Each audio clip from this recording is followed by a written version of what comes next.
Oh, okay, it is picking up. I am back to playing the Great Ace Attorney Chronicles. Streaming, as you noticed, I am streaming later, so it'll just be easier for me to, well, probably be easier for me to stream at 5 p.m. my time, because I don't know. I guess I'd have more time to do other things pre-stream. Anyway, let's get into the adventure of the clouded Kokoro. I'll probably split this stream into 2 parts and finish up the last part on Sunday. I begin to think, Wilson, said Sholmes, turning his head languidly in my direction, that there is more to this case than that which we have observed. Indeed, that there may be another part to this story that we are yet to discover. His eyes wandered, following the steam rising from his cup of herbal tea, leading him to the distant memory of that snowy evening. To the young lady collapsed on the pavement along Briar Road, and to the knife in her back. Lit in the soft glow of gas lamps, a most extraordinary scene had been set. And under the cover of a light fog, the curtain had risen silently on the insoluble mystery of our invisible killer. Interesting. I like the little exposition before the case, like before the things actually start. 19th February, 9:47 a.m., British Supreme Court, Lord Chief Justice's office. Did you sleep last night, Mr. Naruhodo? No, not at all. It was an enormous hotel, wasn't it? The rooms were so luxurious, I felt like we were staying in a palace. And with all the gas lights twinkling, it was brighter than day, even in the middle of the night. What about the enormous beds? After my time on the SS Buria, I wasn't going to waste a single inch of that space. I spent the entire night rolling from one side of the mattress to the other.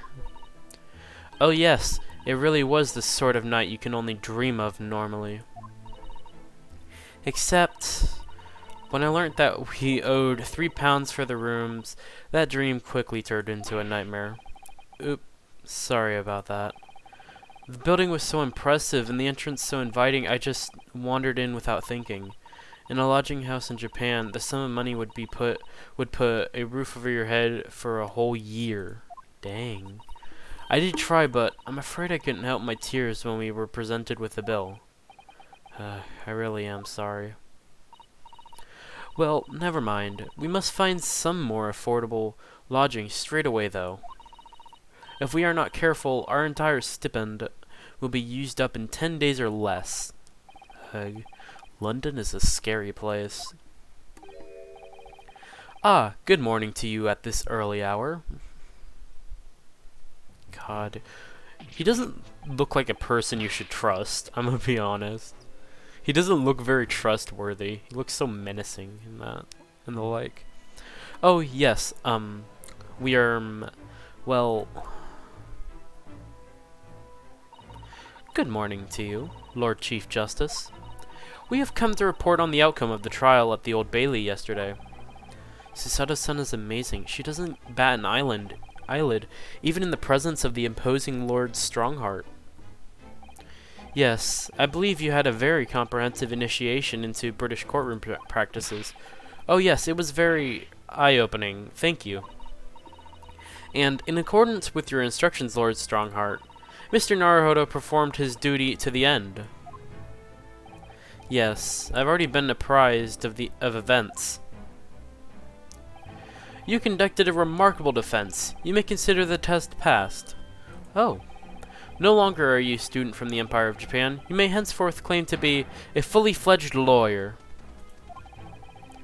My country is delighted to welcome young talent from such a remote eastern island. land. Thank you very much. So I'm a lawyer now. I might actually yawn less than I have in my previous streams.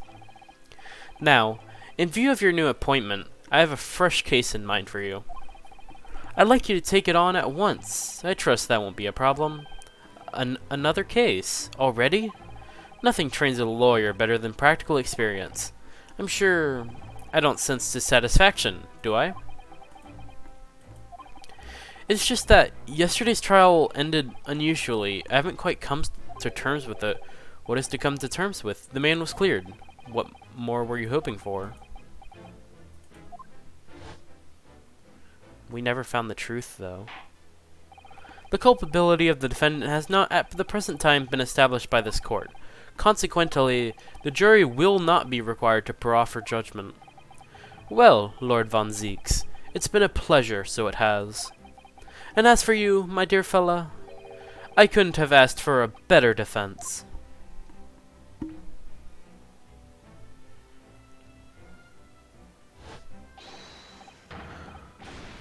God.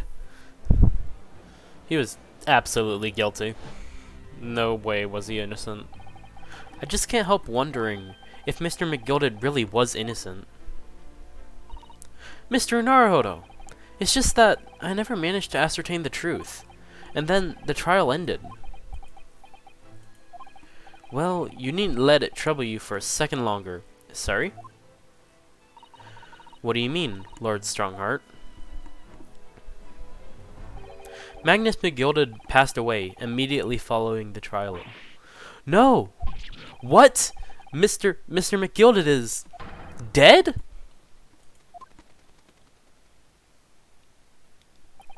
I have 19 minutes and 41 seconds until my next engagement. Time enough to talk.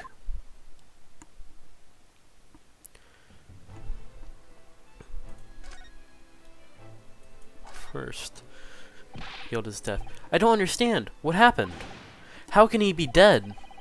After the trial concluded yesterday, there was a great commotion in the Old Bailey.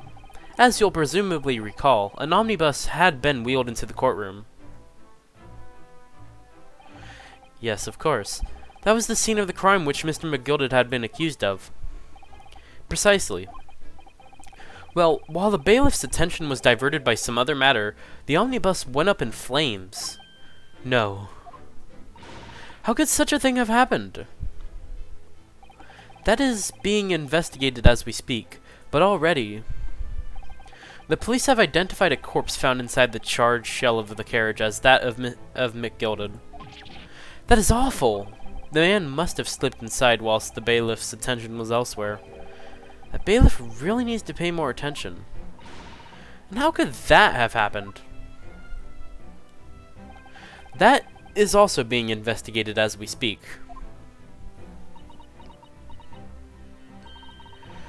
Thinking back now, immediately after the trial, Mr. McGilded did mention going back into the courtroom to look at the omnibus.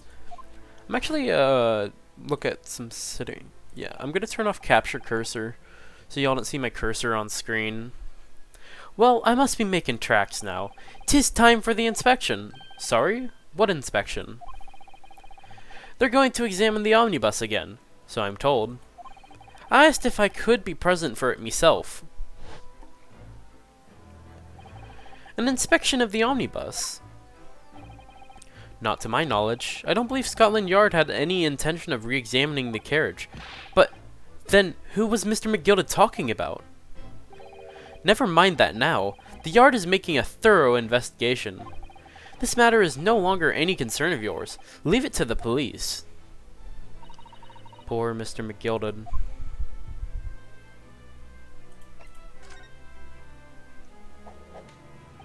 So, how did you find your first taste of our country's Supreme Court?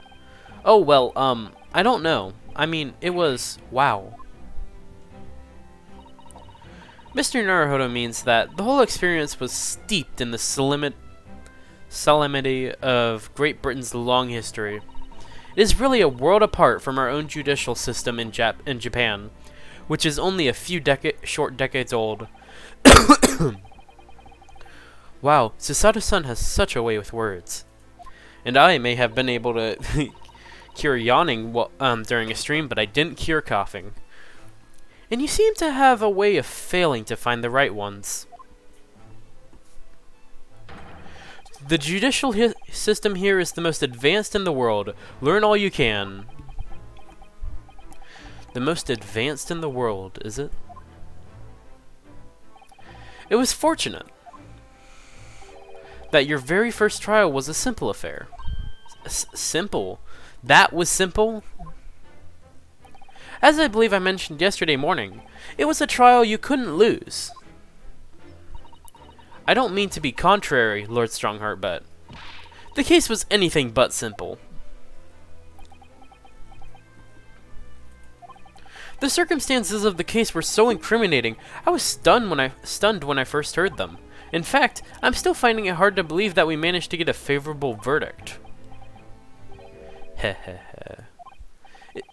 Is something funny? No, my apologies. However, the fact is that you did receive the not guilty verdict you set out to achieve. I don't like his way of thinking, because it's like that of someone who would use any method to get what they want, including forged evidence, which is not good. And that can only be attributed to exceptional talent, wouldn't you agree? Well, I don't know about that. Well, never mind. You exceeded my expectations, I freely admit. That much, at least, is an undeniable truth. Which is precisely why I have prepared the new case for you that I mentioned before. What is going on? What was he going to say before?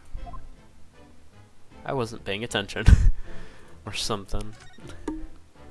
Because I immediately forgot. Could you perhaps give us some more details about the new case you mentioned? Don't tell me it is a murder and the trial starts in 10 minutes. Don't worry, it is nothing so alarming or quite so urgent as your last assignment. In fact, this case is completely different. Oh, I see. Did he just read my mind? That is to say, no one has died, as yet. And the trial will not be today. There is plenty of time to research the case thoroughly. Finally back to the good old investigations of the first Ace Attorney games. 23 hours, 43 minutes, and 19 seconds to be precise. So the trial's tomorrow then. Is everything alright? Oh yes, I'm just a little confused, that is all. Yesterday's trial was, well, it's left me wondering if I'm really cut out for being a lawyer. Oh, Mr. Naruhodo. I don't know if I could face standing in that courtroom again after Mr. McGilded's trial. Ah yes, I nearly forgot. There is one similarity with yesterday's case. Once again, there is currently no one to advocate for the defense. Oh. If the situation remains unchanged, the trial will start tomorrow with the defendant unrepresented. And if that happens, I need not remind you of the inevitable outcome. The most terrible end awaits the defendant. Yes, that is right. Here we go again.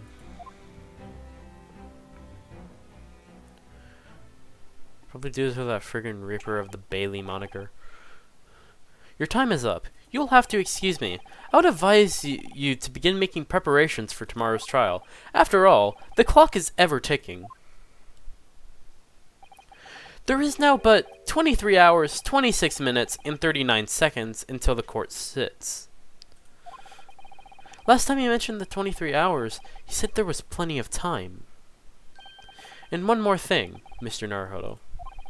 There is something I should like to ask you. Oh, what is that?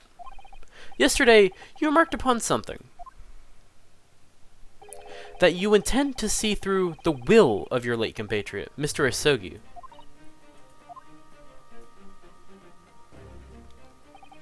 I would be interested to hear exactly what you mean by that. Inside 34 seconds. Oh, well, Kazuma always used to say, you see, that he wanted to learn how the greatest justice system in the world works so he could change ours in Japan.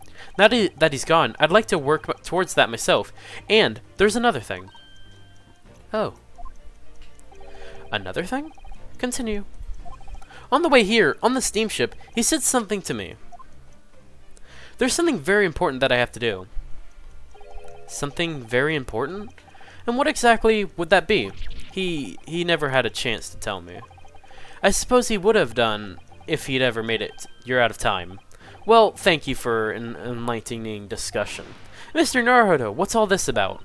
Mr. Asogi never once mentioned anything of the sort to me. I urge you both to focus your attentions on the matter at hand. I've taken the liberty of summoning the police inspector in charge of the case. He'll be able to apprise you of the details. How long has he been there? So I wish you the best of luck, and bid you farewell.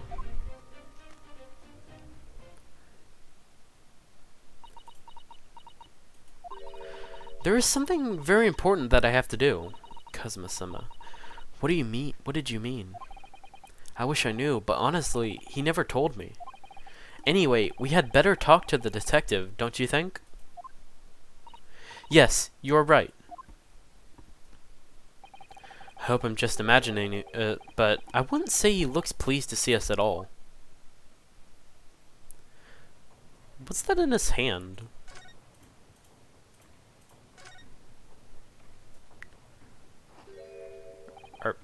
Are those fries or chips, I guess, since it's at Britain? Could we trouble you? What do you think? Ah, lovely weather, isn't it? What has the weather got to do with anything? Listen to me, you you young Japanese upstart. Some frippery about the weather doesn't get every English gent eaten out of your hand, you know. But Sasada-san told me it was foolproof. I'm a busy man, a very busy man. There's a crime scene to investigate, but I'm here having to give the likes of you a talking to. Oh, I'm ever so sorry. Can you imagine what the other officers there will be saying? Haven't seen Gregson anywhere, have you? No, he's too busy with the bigwigs these days. And all because of some bumpkin who's here on a jaunt from a country I've never even heard of. Hear that ripping sound? That's my reputation at the yard going to tatters. There's no need to rip us apart as well. I don't believe we've been introduced. This is Mr. Ryunosuke Naruhodo, a defense lawyer. Eh? It is a pleasure to make your acquaintance. I'm Mr. Naruhodo's judicial assistant. Eh? It is lovely weather we're having today, isn't it?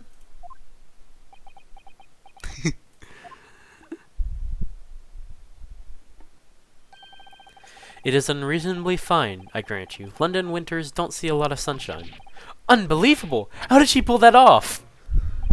So, Lord Strongher has asked me to fill you in on the case. The name's Tobias Gregson, Inspector Gregson, to you. I'm from Scotland Yard. Gregson? Inspector Gregson? What is the matter with Susato-san? Does this detective's name mean something to her? Inspector, are you perhaps the Inspector Gregson?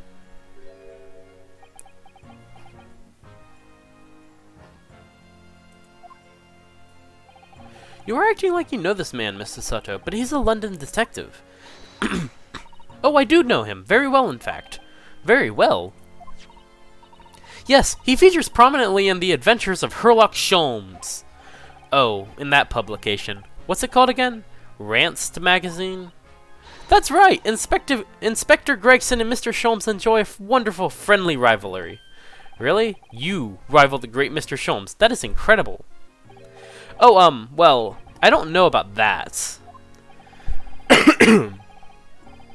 Mr. Sholmes isn't a professional like myself, of course, but he does come up with the goods from time to time. Mr. Sholmes is equally complimentary about you, Inspector, isn't he? You've earned his highest praise.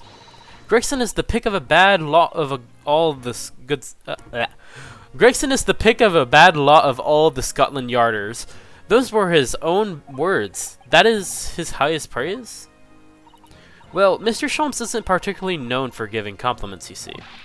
That he is not. And thanks to that magazine, my name is known all over London town now. That is great, isn't it? I have to admit that, to start with, I was a little, well, flattered by all the attention.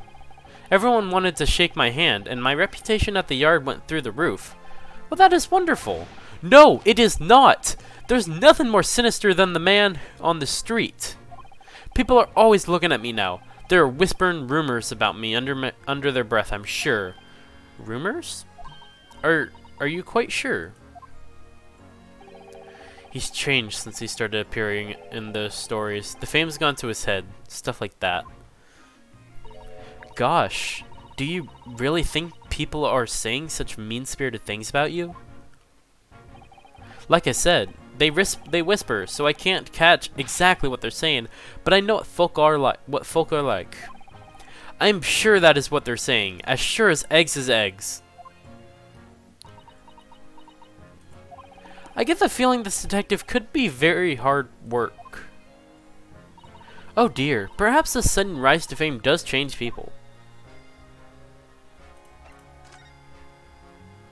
So, about the case that the London Chief Justice mentioned before. Nothing to tell, really.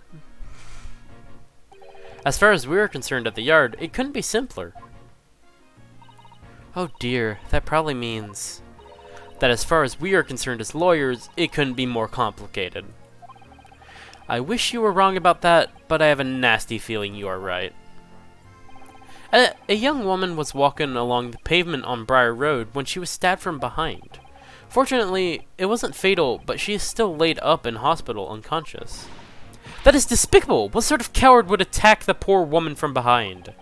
I suppose you would have finished whoever it was off with the Sato takedown, would you? That is neither here nor there, Mr. Naruto. Brace yourself, Ryunosuke. You've angered her now. Anyway, after something of a whirlwind investigation, the criminal was arrested. He barely had time for a cup of tea after the incident took place, to be honest. So, there must have been something left at the scene that led you directly to the culprit. Or perhaps a reliable witness who recognized the person in question. Let me stop you right there. You're wasting your time on this one. Sorry? There's nothing you can do. There's no way to help the bloke now. Why ever not? Simple. The prosecutor that's been assigned to the trial tomorrow is Lord Beric von Zieks. No. Sounds like you've heard of him then. Oh yes, we are very familiar with Lord von Zieks. Believed to be the harbinger of death itself. The Reaper of the Bailey. Reaper of the Bailey. Lord Beric von Zieks, who we faced in court only yesterday. Mr. McGilda told us about him before the trial, didn't he? When von Zieks stands for the prosecution, they call the accused his sacrificial lambs. And in every single trial in which he's been the prosecutor, the accused has been damned. This Reaper of the Bailey nickname, I suppose he's earned that because of every defendant he advocates against is found guilty, is that it?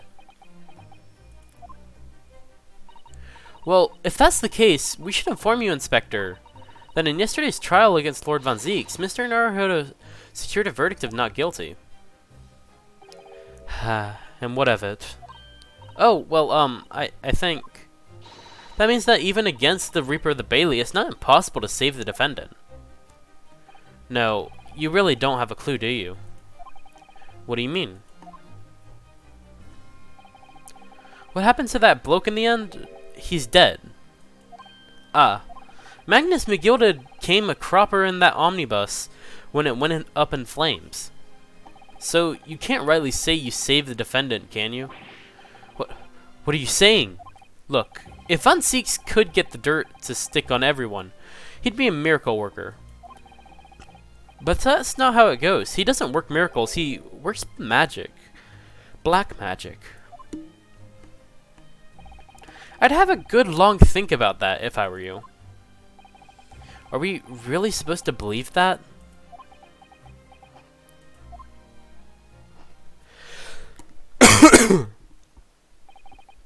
Right, well, I filled you in as requested, and I'm very nearly out of chips. So I'll be heading back to the crime scene now. We're still carrying out a few investigations there. It was Briar Road, you said, didn't you? Where the incident took place? That is correct, ma'am. And if you head over to the holding cells, you can meet the criminal himself. You've branded him a criminal already? He's as good as, shaken like a leaf in his cell he is. It'll give you a chuckle if nothing else. He's inmate 53. Speak to the jailer and he'll show you the way. Inmate 53. Thank you. What if I want to speak to inmate 52? So, there's no helping anyone against the Reaper of the Bailey, they say. Is something troubling you, Mr. Naruhodo? To tell the truth, when I recall the trial yesterday, I can't stop myself from shaking. The idea of facing the Reaper in court again is... Well, if you think it's too much for you, there's no shame in turning the case down. That takes courage too. But if the man they've arrested is innocent, you could well imagine he would be shaking like a leaf in his cell. And I, for one, wouldn't find the sight of that funny. So, if I'm honest, I'm still reeling from the shock of yesterday's events myself. And I'm really not sure if I'll be able to help this man, whoever he is. But I'd like to try, so I think I'm going to make some enquiries. Will you help? Did you really think you had to ask? After all, I am your judicial assistant. Thank you. So then, shall we? Yes, let us go.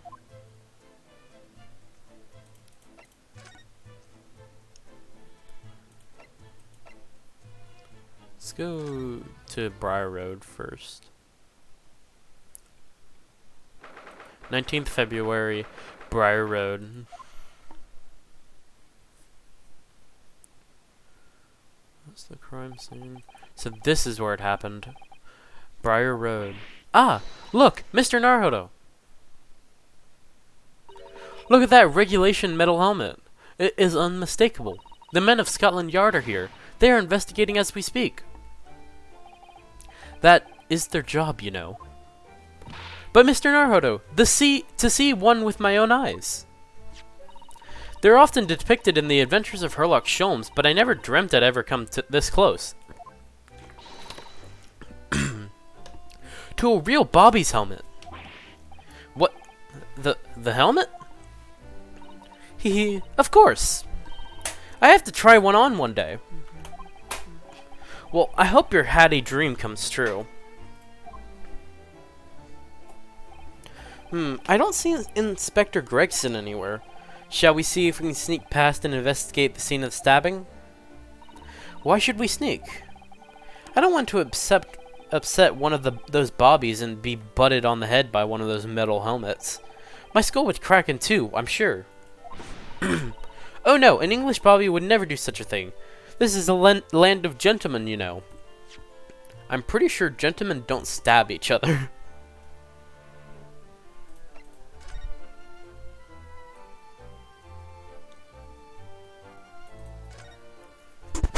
Oh, that is a Scotland Yard carriage.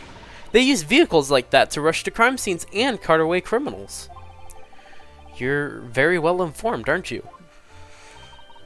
It's long been a dream of mine to ride one of those through the streets of London. Well, just pick up a stone and throw it through one of the windows then. But that would mean being arrested in order to ride it, wouldn't it? Still, if it's the only way, help me find a good stone. No, I wasn't serious. That's kind of funny, actually. with the snowman. What a delightful snowman. I didn't realize the English had a tradition of making snowmen as well. It looks a little creepy, though. Oh, it has a scarf. Look. You'd need one if you were out in this freezing cold all the time. I wish I had one. I'm afraid our budget is somewhat frozen at the moment, too. We certainly can't afford a scarf. I mean, that could be an ice pun if you think about it. Since it's winter.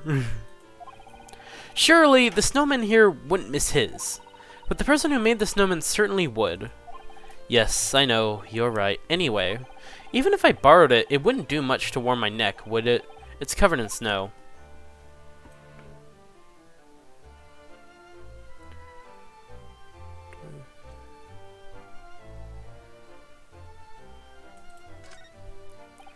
This patch of pavement must be where the incident occurred. Yes, it is a very wide open space, isn't it? That is true. I can't see anywhere an attacker could have been hiding. Oi! What are you foreigners doing here? Ah. Oh, well, we conspiring with that mustached fella from Japan, are you? Conspiring? Come here to destroy evidence, have you? Get out here before I give you an in. Go on. He shoot us away like rats. Yes, we should give him a wide berth, I think. I don't think that's right. I'ma just stick with it, though. What a disappointing experience. Okay, let's look on the other side. Oh, a British bicycle, look! Although the wheel is so misshapen, I'm sure it couldn't possibly be ridden anymore. Someone must have been doing some breakneck cycling. It seems bicycles have become extremely popular in London recently. There's even a movement to change women's dresses to allow them to ride as well. The bicycle fad won't last. I don't see why anyone would want to ride something like that. Goodness, do you dislike bicycles? No, not at all. I mean, it's not that I dislike them exactly. It's just that any occupation that involves taking both your feet off firm ground seems reckless. If you've ever tried walking on stilts and fallen into a river, I know you'd agree with me. We'll have to hire a bicycle someday. You can sit behind me while I ride you around. Dang. That is a rather typical old brick building, isn't it? I'm sure it has a long and interesting history. Well, time certainly seems to have taken its toll on the place. It's crooked and sagging all over. In fact, it looks in decidedly worse shape than the other houses around here. We must find some cheap lodgings ourselves as soon as possible. Yes, you are right, cheap, but ideally with reasonable level floors.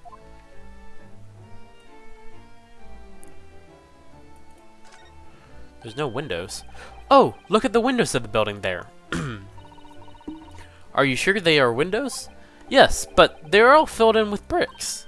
Oh, you are right. I wonder why. Perhaps there's an empty property where nobody lives at the moment.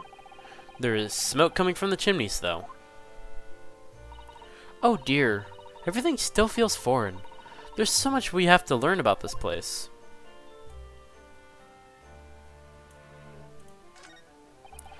There are piles of snow on the pavement here and there, but the road itself is covered in carriage tracks. It seems carriages often travel down Briar Road. It soon disperses all the snow. I slipped over when I was walking down the pavement earlier.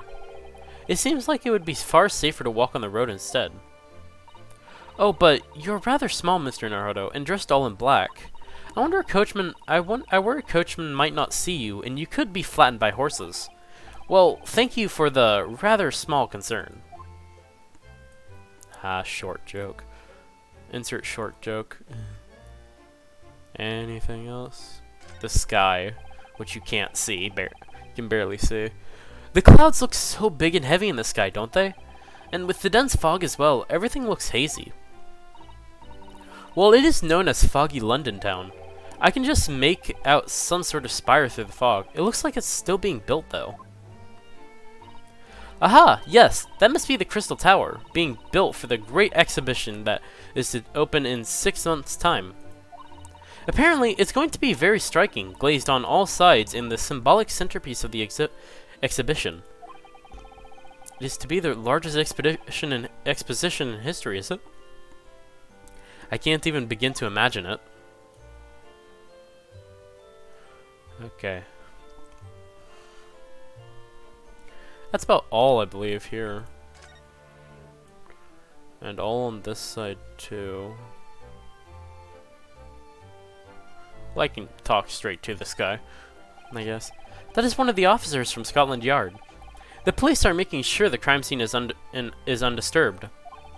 I have a feeling that if we wander too close, we'll be clapped in irons.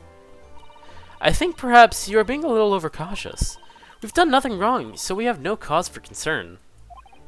Oh no, I'm not getting caught out again. Twice is enough. Twice I found myself in handcuffs despite not knowing a thing about what was going on. Yes, you've had some dreadful experiences. I'm sure it's that very wide-eyed look of panic you're so prone to. It does you no favors at all. Okay. The conversation, so I guess we'll move on to the prison.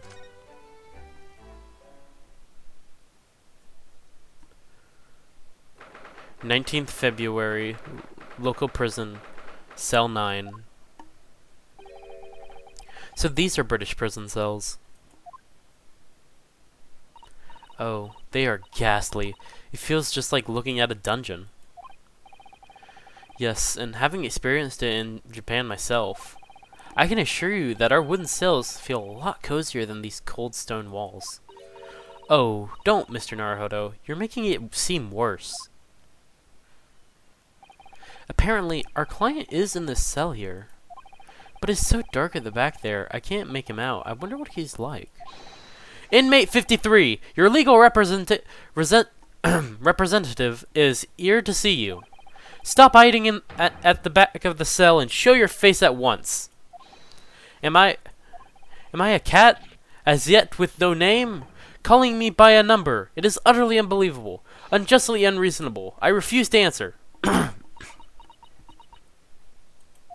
Mr. Naruhodo, what do you think is going on here?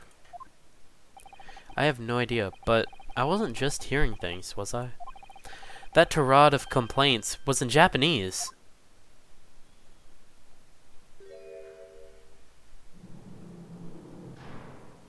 So you can just slide that up. Excuse me, but who? Shh! Quiet! God, you look so paranoid. They are all around, hiding. I know they are. They are watching, listening, even now. I can sense it.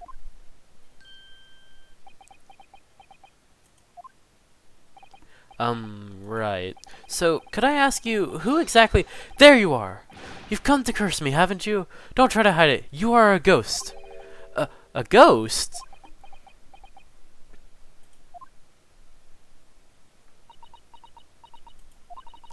We mean you no harm, prisoner-san. Are you Japanese, by any chance?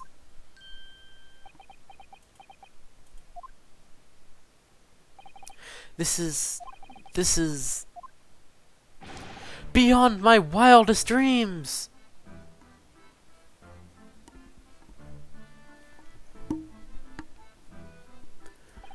Forgive me for that outburst before. I'm so sorry. Oh, it's fine. We were just a little surprised, that's all. Imagine it! It's been 12 long months since I left my hometown, and here I am, in a frightful fix in a foreign land. So hearing the sweet, sentimental tones of a compatriot's voice here in this damp, dark hellhole was a most monumentally moving moment! Who could have guessed that this new client Lord Strongheart assigned to us would turn out to be a fellow Japanese? Ah. What compassion my fellow countrymen show. Dispatch a first-class lawyer all the way from Japan to defend a mere foreign student. I wouldn't call myself a first-class lawyer. I'ma be honest with you. Noble, nurturing, never-failing Nippon.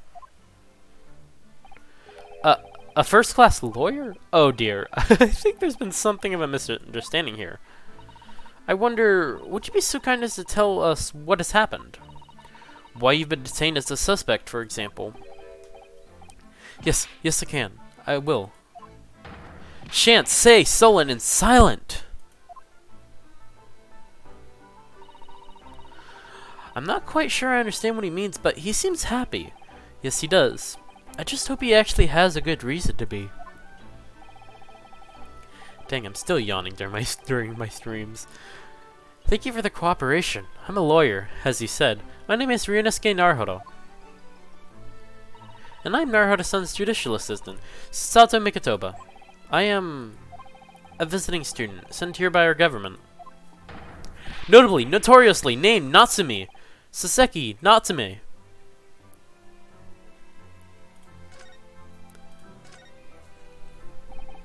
Saseki Natsume-san? What an unusual name. Call me Saseki, please. I'm a poet, you see, a writer of haiku. It is something of a nom de plume. A nom de plume? You mean an alias? That is right, Naruhodo-san. No. Don't be so prosaic. It's much more refined than that. And haiku? That really reminds me of home. Did I hear you say that you were a visiting student sent over here by the government? Yes, that is right. A year ago, I was told to go and study English.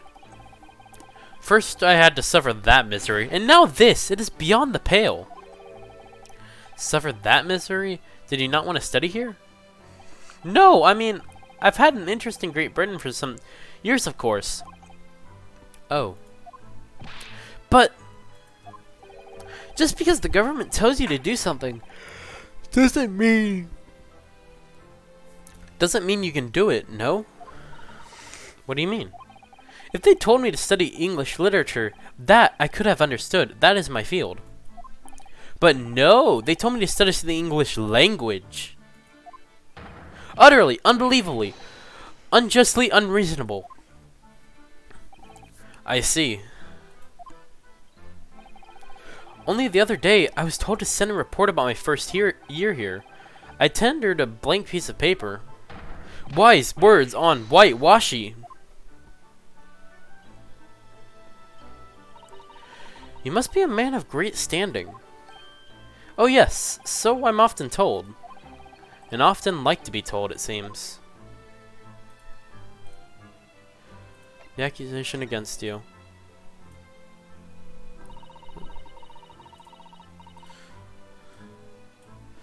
Could you perhaps tell us exactly why you've been arrested, Soseki-san? I didn't do it. I didn't commit that atrocious murder. Murder? Oh, no. It's alright. The woman didn't actually die, did she? But she was stabbed with a knife right before my eyes. Before your eyes? You mean you saw the attacker? I didn't see anyone. What? If I'd seen the person who did it, do you think I'd be locked up in here? Oh dear, it seems this case is becoming rather complicated. Why me? Why me? Why did that silly woman have to be stabbed in front of me? It's the curse, the curse of London. It is incredibly, inexcusably, irritatingly inconvenient. So Saseki-san was there at the scene, but he didn't see the attacker.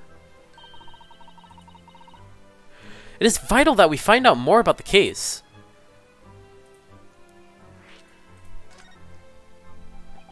It was an accursed evening, just after the snow had started to clear and heavy with fog. I'd been to the bookshop to buy some books, and I was on my way back to my accursed lodgings. Surely the bookshop wasn't accursed too. As I was walking along the accursed pavement, I could make out the sole silhouette of another ahead of me. A woman, wearing a green overcoat she was, and just as I went to overtake her, she suddenly let out a scream and collapsed onto the cold, hard slabs of stone at my feet. How terrible! I called out to the woman, but she didn't move. It was like a ghostly, ghoulish, grim graveyard. That might get annoying having to say that all the time. Slight exaggeration there, perhaps. I was terrified. I had to get away from there. So I ran as fast as my legs would carry me back to my cursed lodgings. That is not good. They'll say it was shameful, I know, to run away like that. Tell me, Sasaki-san, was the victim an acquaintance of yours? Don't be ridiculous. Do you think I know any of these fair-haired English? And a young woman at that. I'm diffident. Shy, timid, unsure. I can't talk to people. I see. A young woman unknown to Sasaki-san. And at the time it happened, who else did you see nearby? Did anybody else pass you? Regrettably, apart from myself and the woman, I didn't see a soul. No one? Oh, great. So the victim was unknown to you, and there was nobody else on the street at the time. That creates something of a conundrum, doesn't it? What conundrum?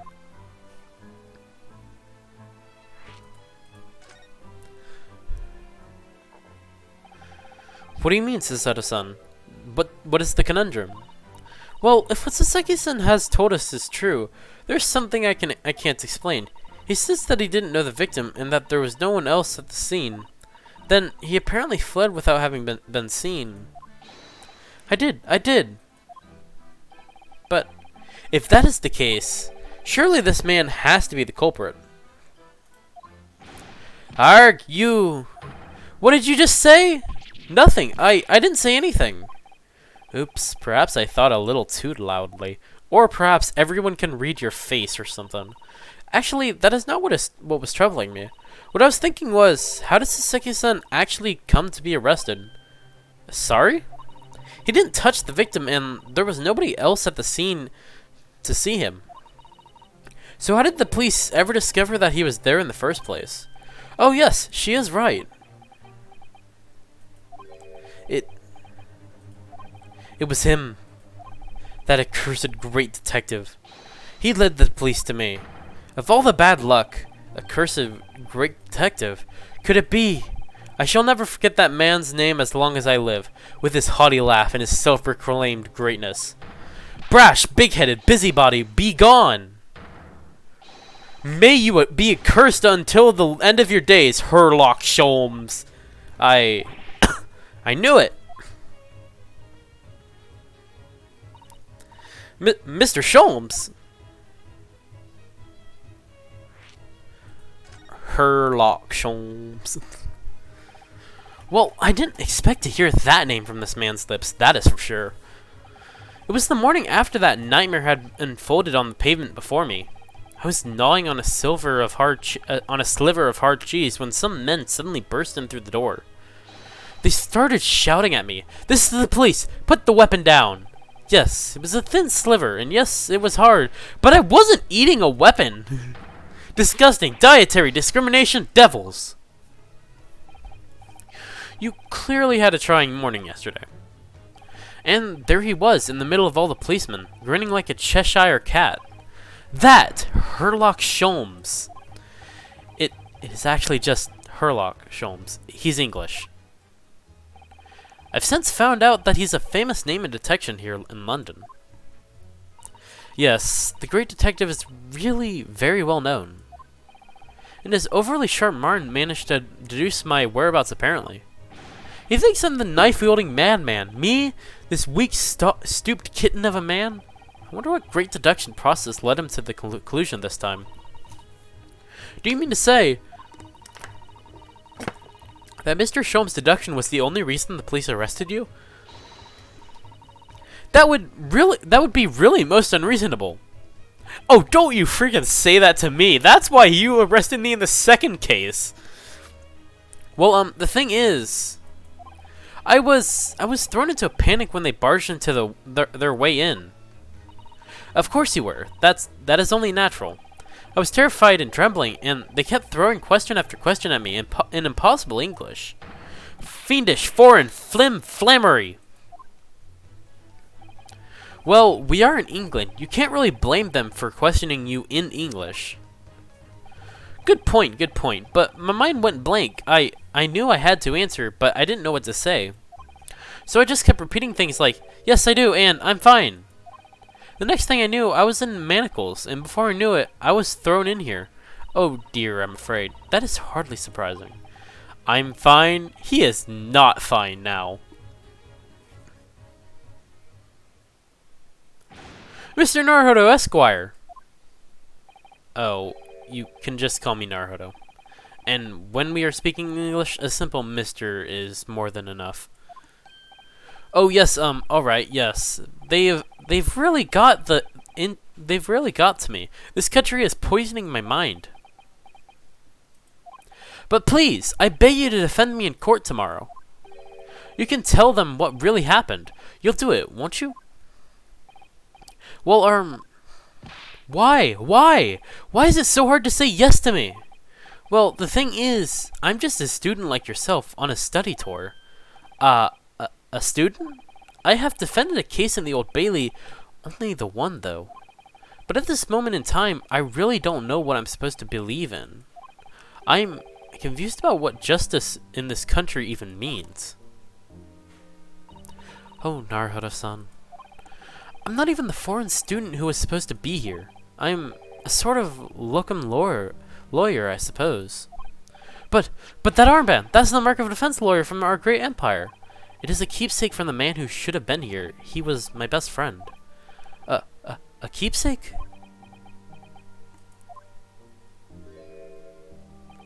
I know exactly what they are saying about me. Oh, who do you mean? The lawyers, all the British defense lawyers, they won't defend me. Goodness, why do you say that? For the same reason as you noted before, when it happened. There was only the victim and myself around, and I ran away from the scene of the crime. I'm not a fool. I know it looks as though I must be the culprit. It must be very hard for you, Saseki-san. And anyway, I'm a student from overseas. I'm just a foreign nobody to them, someone not to be trusted. I heard them openly laughing at me before, in my earshot, without any computation at all. Compunction, I mean, at all. Any trial for this man would be a waste of time, they said, and of course the foreigner did it. They even had the gall to say the man doesn't understand half of what's being said anyway. That is awful. They are wrong. I've studied more English than half of the policemen out there on the streets. I've traveled halfway around the world to learn about these people's country and its great history. But no one here wants to listen to a man with a strange accent. They all hate me. So, at the very least, I'd like to entrust my fate to someone who can listen to me in my native tongue. You could do it, couldn't you? When I look into your eyes, I can see it. I can see what you've been through. Sasaki-san, it's just that...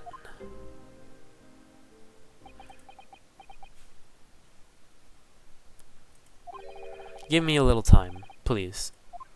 Huh? I'll do what I can for the time being. What do you mean? We shall investigate the case as thoroughly as possible. If we can find some clues, it will give us a much better chance, I'm sure. Oh yes, thank you. I'll be here, all alone, waiting for you. Locum student, Mr. Naruhodo Esquire. God, that's a lot of titles. Oh. We should be going then, Naruhodo-san. We have a case to prepare for. Nothing else? Okay. Let's go to Briar Road. Again.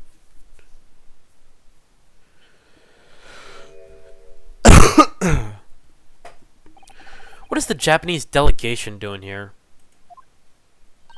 Oh, Inspector Gregson! This isn't on the tourist trail, as I'm fairly sure you are well aware. Yes, of course. We are here to investigate. So you've been to the holding cells then. What did you make of the criminal? He's not a criminal, as you put it, Inspector. He's a suspect. We'll see about that. You Japanese like to stick together, I suppose. Well, do what you will. It doesn't bother me. The bloke's in court tomorrow, whatever happens, and the verdict's a foregone conclusion. The stone-cold air of rejection. Take heart. London at this time of year is full of stone-cold air. That makes it worse somehow.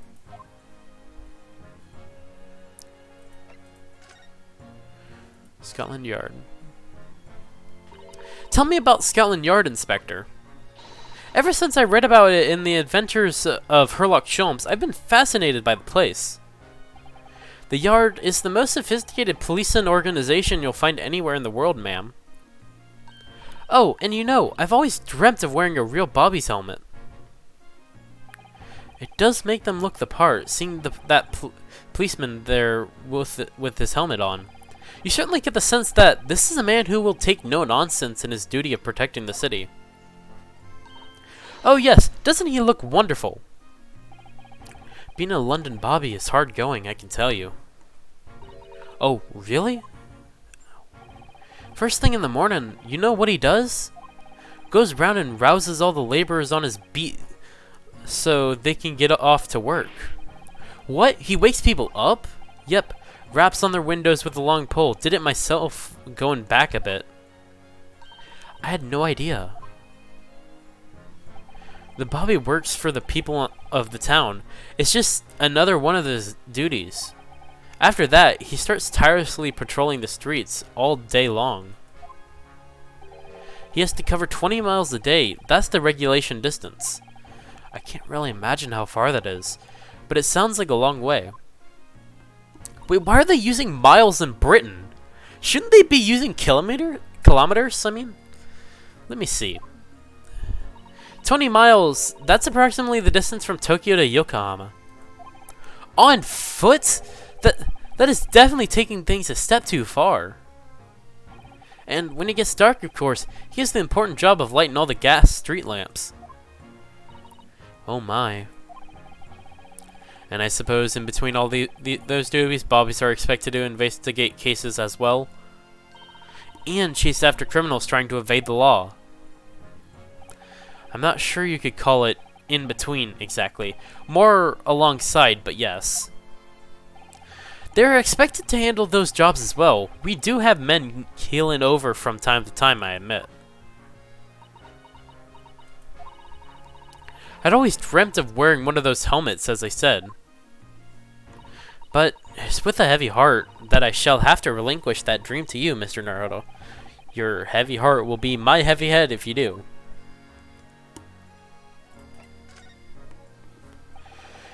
It happened at around 5 in the evening.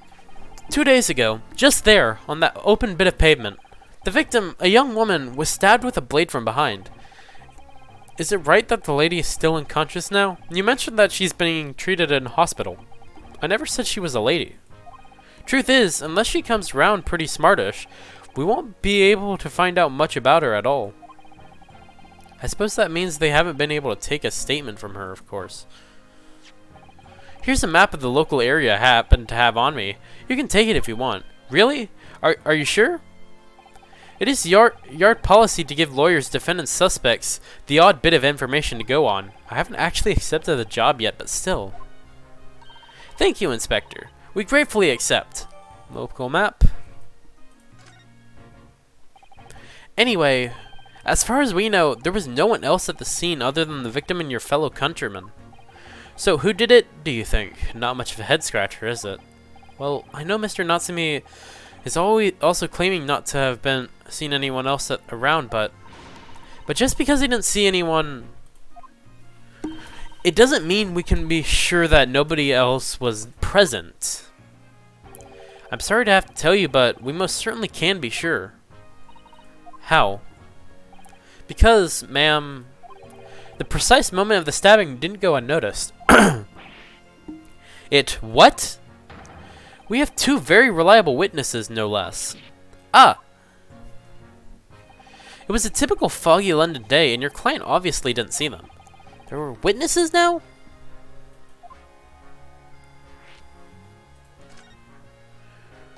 Who are these witnesses, Inspector?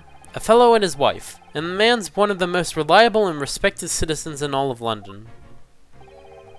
He's a copper from Scotland Yard. Ah! A policeman? That might change things.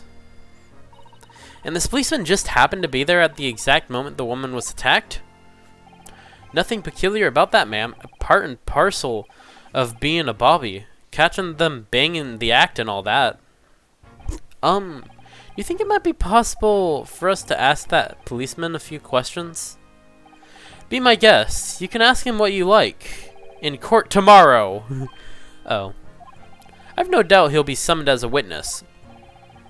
So that'll give you something to look forward to. That is that, then. He's got no intention of letting us meet the man beforehand, it seems.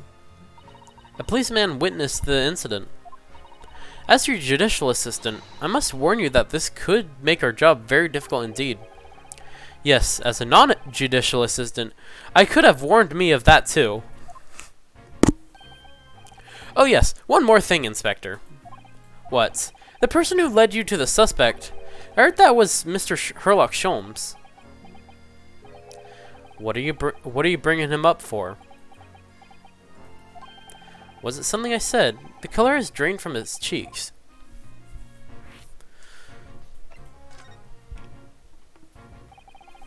That twitchy Japanese bloke goes on trial tomorrow. Are you going to defend him or not? Well,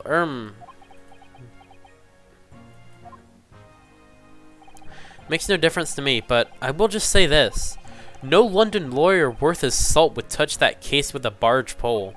Because the prosecution is being handled by the Reaper of the Bailey, you mean? There's no way to save the man now. It is a waste of time trying. It is all a bit strange, though. Sorry? The Reaper, he hasn't appeared in court once for a good few years now. Yes, we did hear something to that effect. And the only people he usually bothers with are the real scum, the master criminals, the violent ones. Master criminals? The violent ones? That is right. He handpicks his victims, only deals with those guaranteed to get the gallows, to go to the gallows for their sins. But Mr. Natsume wouldn't hang for what he's accused of, surely. That is just my point, Sunshine. Yes, the young woman was stabbed, but it didn't kill her. Couldn't even say the intent was there. So this isn't the sort of case I'd be expecting the Reaper to want to sink his teeth into, for want of a better phrase. Well, it's not exactly a minor infraction, is it? No, there's got to be more to it. Some reason he's taken an interest. Really? What sort of reason, Inspector? You think I can tell what's going on inside the head of that Lord of Darkness? You'll have to ask him yourself at tomorrow's trial. Are we really going to have to face the Reaper again? The Lord of Darkness, as he put it?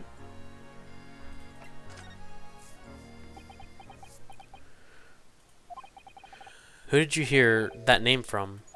Oh, well, it was Mr. Natsume who mentioned it. He said that Mr. Sholmes was with the police when they entered his lodgings. I'm sure it was the result of one of Mr. Sholmes' inspirational deductions. Fiddle faddle! Ah! The man's an amateur, and I'm getting sick and tired of him showing his mug everywhere. Oh. I don't know where he gets his information from, but he turns up at the scene of the crime. Wanders around spouting incomprehensible rubbish, and before you know it, he claims to have solved the case. Yes, he is quite astounding, isn't he? He is a great help to Scotland Yard, though, isn't he? Gibble gabble. Ah! Ever seen this before? Oh, yes, that is Brandt's magazine. The wonderful publication in which the adventures of Sherlock Sholmes appears. Yes, well, that wonderful publication, as you put it, sees fit to include several of the Yard's detectives in the stories. And this so-called great detective makes a mockery of all of us. If you ask anyone at the Yard, it's a misadventure to be included in any Sherlock Sholmes tale at all. Well, I suppose there is an element of that. We work our socks off, every one of us, only to be frumped up frumped by the public thanks to that obnoxious detective. The man's as dangerous to us at Scotland Yard as he is to all our criminals. That can't really be true, can it, Inspector? Clearly, the great detective and the police have a complex relationship.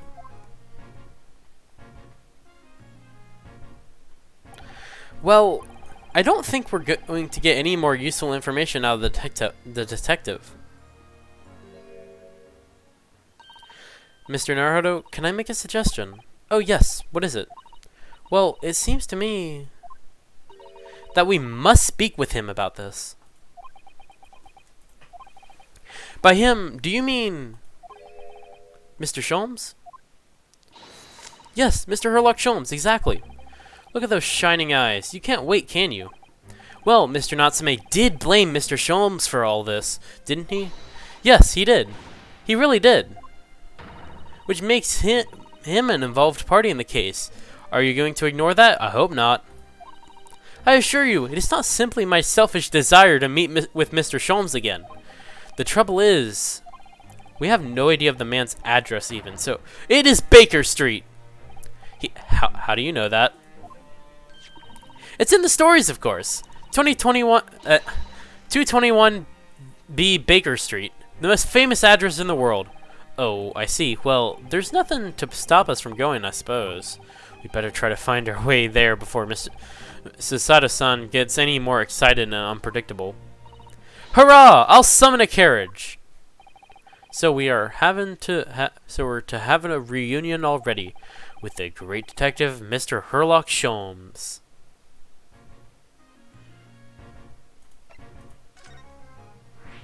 New location has been added.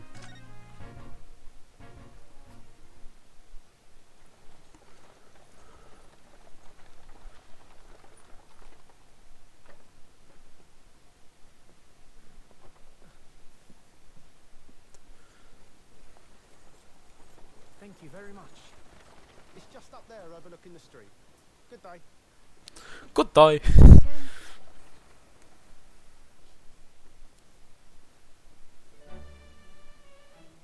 This is it. The residence of Mr. Herlock Sholmes. He's supposed to be Japanese. Why does he speak British? Oh, sorry for that.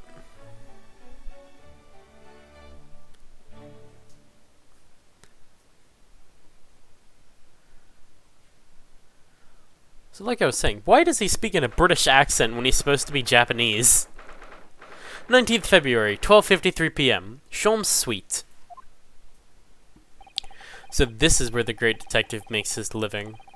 It feels surreal to be here somehow.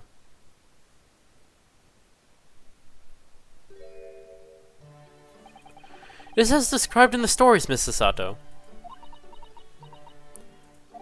Sasato-san?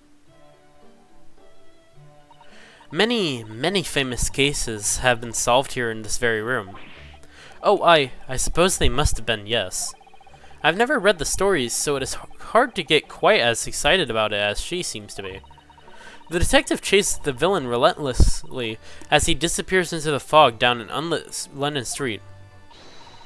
Oh, the thrill of it, the romanticism. Can't you feel your heart thumping in your chest? Can't you, Mr. Naruto? Oh, I suppose I can, yes. So if you don't mind, I'll just stand here and soak up the atmosphere for a while longer. Please, don't mind me. She's obsessed. Well, looks like our detective friend isn't home at present. Excuse me, is anybody home? Oh, do we have a visitor? Hello! Is it a big new case for Mr. Sholmes? Hello?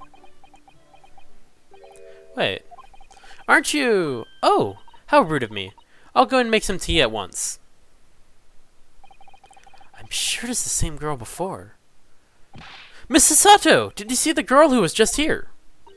Oh yes. Isn't it truly extraordinary? To think that the King of Bohemia came to this very room to ask Mr. Sholmes to take on his case. The King of Bavaria? King Wilhelm Gottstrike Sigismund von Ormstein. Of course? Sorry, I'm drawing a blank. Forget the adventures of Herlock Sholmes for a moment, and look over there. The tea's brewed, and I have freshly baked cake as well. Ah, it is you! I knew it. Sasato-san recognizes her too. Previous case. Ah, there you are. And taking that with you as well. I was looking forward to the trial run of my experimental smoke grenade launcher. Oh, good day to you. I'm, well, the inventor, I suppose, of that machine. It's the girl who turned up at the end of Mr. McGilda's trial in the defendant's antechamber. I've never met a lawyer from the Far East before. Poor you, having to get straight to work when you've only just arrived in London. Oh yes, it was challenging. Well, try this tea. It's my special blend, you know. Oh, thank you. Is tea supposed to look that color? Oh my, what a fragrant yet mellow flavor. Yes, it has a yellow flavor. Hooray! It's a winner! I tried blending different leaves, designed to alleviate fatigue, you see. You must be exhausted after your long voyage here. And you have another ticklish trial tomorrow. Oh, and you are to defend a Japanese man? I do wish you lots and lots of luck. Did Mr. Sholmes tell you about us, by any chance? Oh, you know Hurley, do you? Hurley? Mr. Sholmes, do you? Surely. Mr. Sholmes was a fellow passenger on the boat that brought us to Great Britain, you see. Was he really? Well, I had no idea. I'm afraid Hurley's out on an errand again today, even though he's just returned from overseas. Wait a minute. We met this girl for the first time ever yesterday after the trial, and only briefly at that. How on earth does she know so much about us? Did she deduce all those things, do you think? And perhaps more to the point, why is she here in Mr. Sholmes' suite? Oh, silly me. I haven't introduced myself, have I?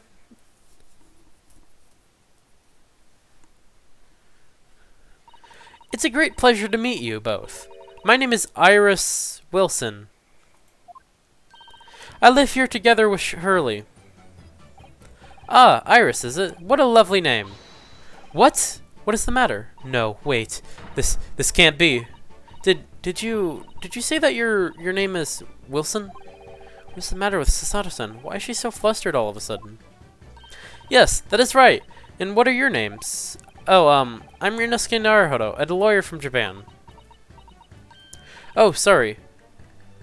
I'm Mr. Naruhodo's judicial assistant, Sasato Mikotoba. It's wonderful to meet you. Lovely. Susie and Runo. Got it. Susie and Runo? There's more to this girl than meets the eye. I have so many questions for her. I don't know where to start. Yes, and so do I. I want to examine first, because there is a lot to examine here. There's all sorts on these shelves. Chemistry apparatuses, books, papers, and lots of things I've never seen before. It's all heaped up so high, I can't help feeling that the whole lot is going to topple at any moment. I keep telling Hurley not to cram so much on those shelves. Good advice. He wanted to look something up in one of those books a while ago, but it was so tightly wedged in, he couldn't get it out, so he went and bought a new copy instead. Dang. What on earth is this huge over-the-top machine? That is the great analytoscope. It can analyze anything, really anything at all. That is absolutely incredible. It's one of Hurley's inventions. It took him a whole year. He said it was to help him with his investigations. What sort of things has he analyzed with it? Do you know? Well, actually, he hasn't used it for anything yet. Oh. Why not? Apparently, on the evening he finally completed it, it suddenly occurred to him, I don't actually have anything I need to analyze. Oh dear. How about you, Bruno? Do you have anything you'd like to analyze? The only thing that springs to mind is this machine itself. Ah, I've seen pictures of Western musical instruments like this. It's called a violin, isn't it? Of course it is. Mr. Sholmes is renowned for his violin playing. Oh, really? Absolutely. It's often explained in the stories. It is inspirational, Mr. Naruhodo. Inspirational. I immediately started playing the koto, which was the closest Japanese stringed instrument I could find. What a shame you couldn't bring it with you to London. Oh yes, well, Papa was beaming when I asked him if he would buy me one. But after a while, he asked if I would only practice when he was out of the house. So now it's merely an ornament in my room. That must have been an awkward conversation. What's that? Oh,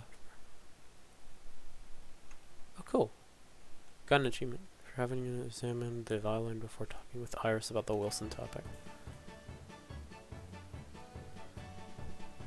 Well, I'm examining everything first. So, I do hope I actually pick up some achievements.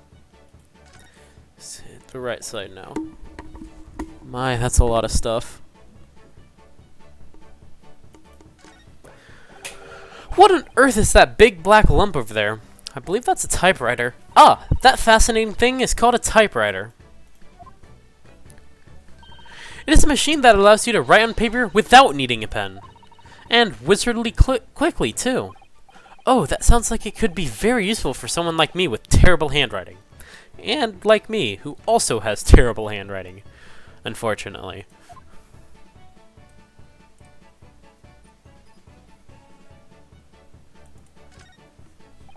What a beautiful English tea set, and so neatly arranged.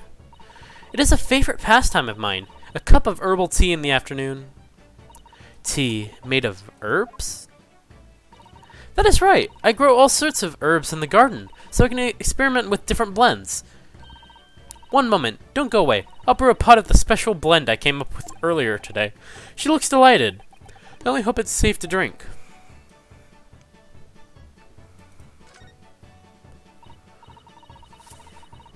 Ah, that's my blackboard where I draw down notes.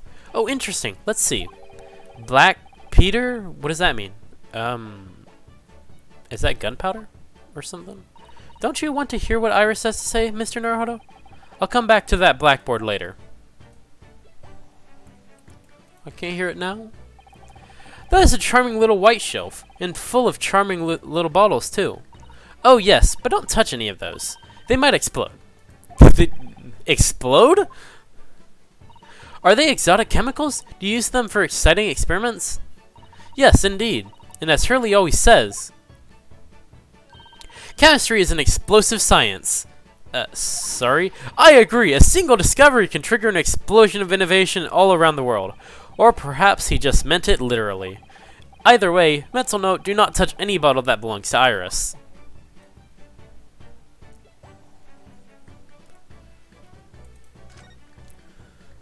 A mystery shoe, a curious hammer, some mysterious dancing men, a bust of Napoleon.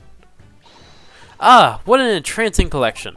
This is the first time in my life that I've seen a lonely old shoe displayed as an ornament. Oh, those are all mementos that Hurley has collected from his past cases. Really? Even the bust? Yes, that is right. When the mood takes him, he likes to throw it on the floor and smash it to dust. The poor, defenseless emperor? Mr. Sholmes destroys it? Yes, and then he buys a new one. You make it sound like he has the temperament of an insane sculptor. Ah, an entrancingly bohemian... How entrancingly bohemian of him.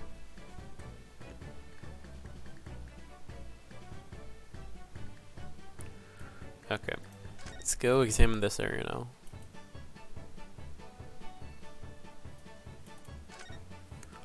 It looks like that huge metal chest is being used as a table for tea and coffee. It seems very sturdy, with an equally sturdy lock. Mr. Naruhodo, you mustn't go around opening things. I always have to keep an eye on you, don't I?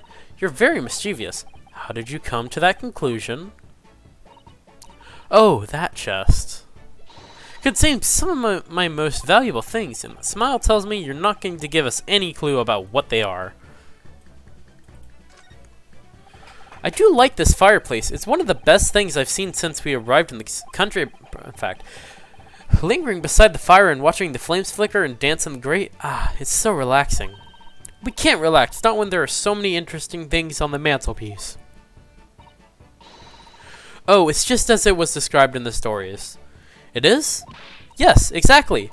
Inside that Persian slipper, for example, are my chocolates for 11s? Elvenses? I don't know. And transfixed by that large jackknife is my shopping list for the market. Oh. It is not quite how I remember it being described in the Adventures of Sherlock Sholmes. Poor Sato-san, she looks crushed.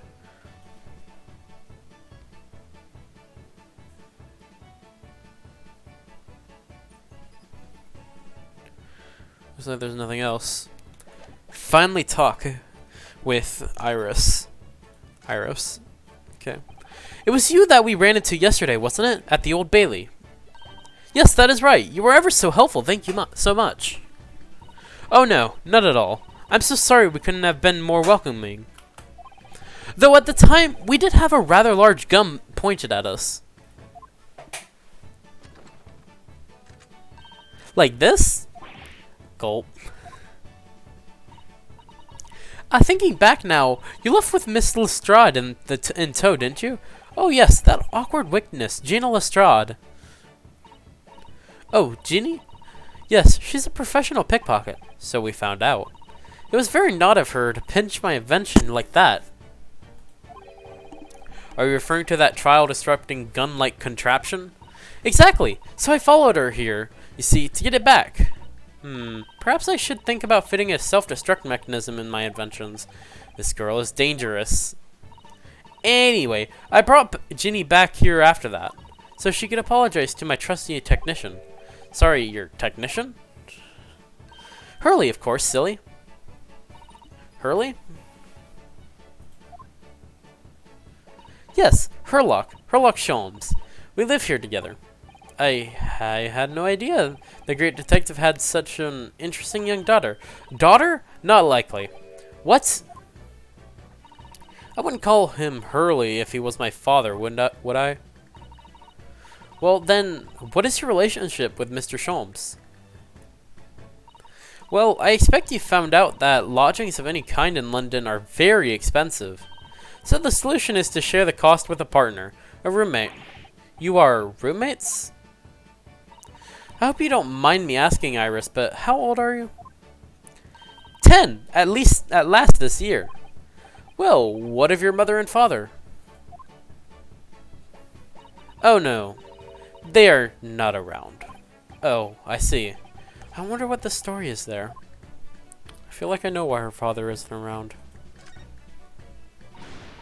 Oh yes, there's something I must ask you. Of course. Go ahead, Susie. I'm a very great fan of her Adventures of Sherlock Sholmes, and oh, you have a copy of Rancid magazine. Yes, I read every issue. It's delivered all the way to Japan on a ship.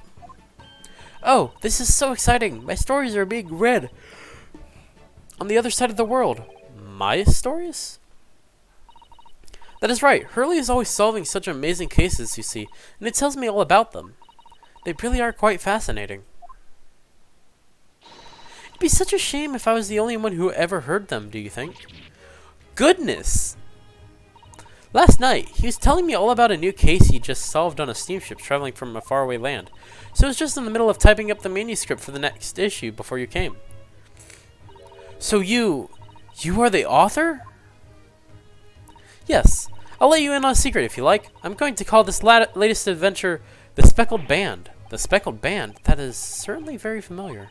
Of course, I always change one or two details in the stories here and there. This time, I had the idea of making a venomous snake be the cause of all the trouble. Oh, that was Mr. Sholmes' first thought as well, actually. Yes, and of course, I know that a snake might not be the credible fit for the facts of the case exactly, but it is a story. Some poetic license is justified to make it more thrilling, I think, don't you? Well, considering how he basically tripped over a cat and died, I don't think it's a very interesting story in the first place. So yeah, creative liberties, go ahead. So do you mean to say, are the stories about Mr. Sholmes that are published in Rancid magazine All written by me? Yes, on my wonderful and very modern typewriter. But all the stories I've ever read are written by a doctor of medicine, Dr. John H. Wilson. Sato-san's getting more and more worked up. Ah, yes, that's me. I mean, my name's really is Wilson. But what about the doctor of medicine part? That is all true, too. I'm a doctor of medicine. No, at 10 years old... At 10 years old. Well, that is quite incredible, and usually the only things you see in isekais, but... But... Dr. Wilson is an English gentleman. Ah, yes. I did alter the setting slightly, for the stories to be more compelling. Oh. Well, it sounds a little strange, doesn't it? A great detective with a 10-year-old girl in tow? I suppose it does, yes. Poor Sasato-san. She looks like her whole world has just fallen apart.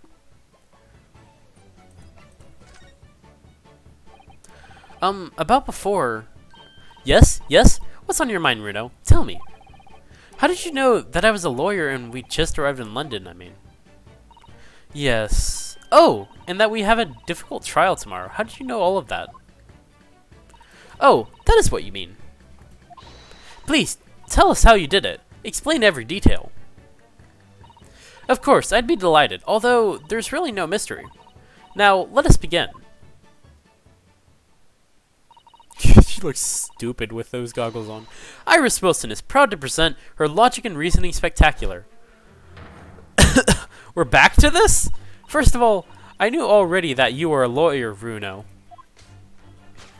After all, I met you yesterday at the Old Bailey in the defendant's antechamber. But you also said that we'd only just arrived in London. How did you know that? I observed a passport and travel ticket protruding from your breast pocket. Oh, so I was reasonably confident that you must have only just arrived in the country.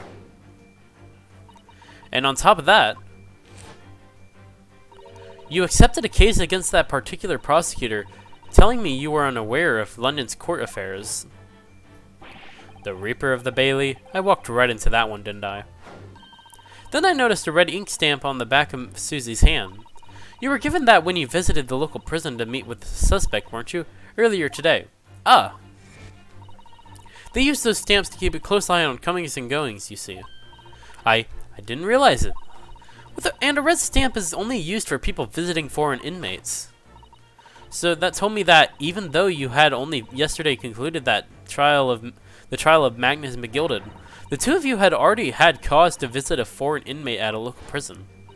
However, neither of you was wearing a particularly sad expression on your face, so you concluded that the prisoner was unlikely to be a friend or a relative.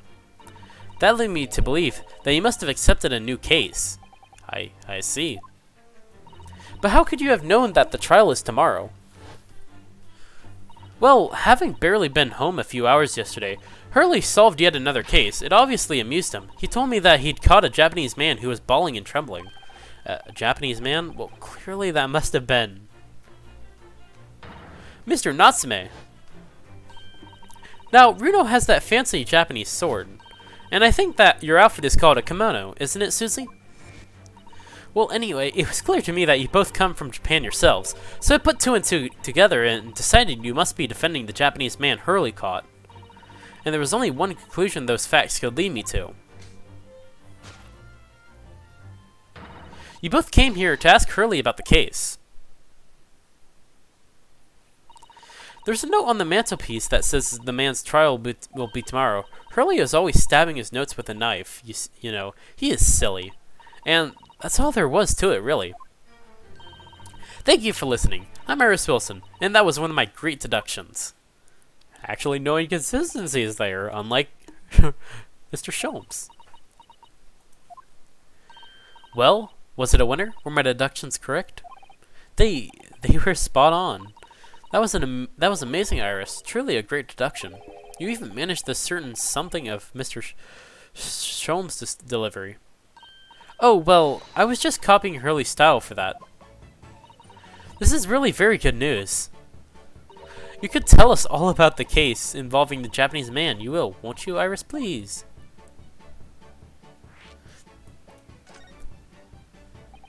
So yesterday, Mr. Sholmes apprehended a Japanese man, you were saying?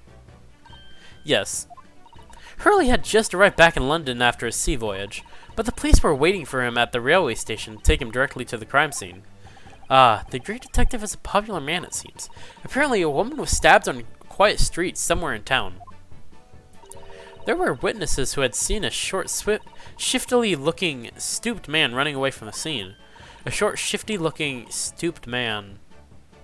Mr. Natsume, beyond any doubt.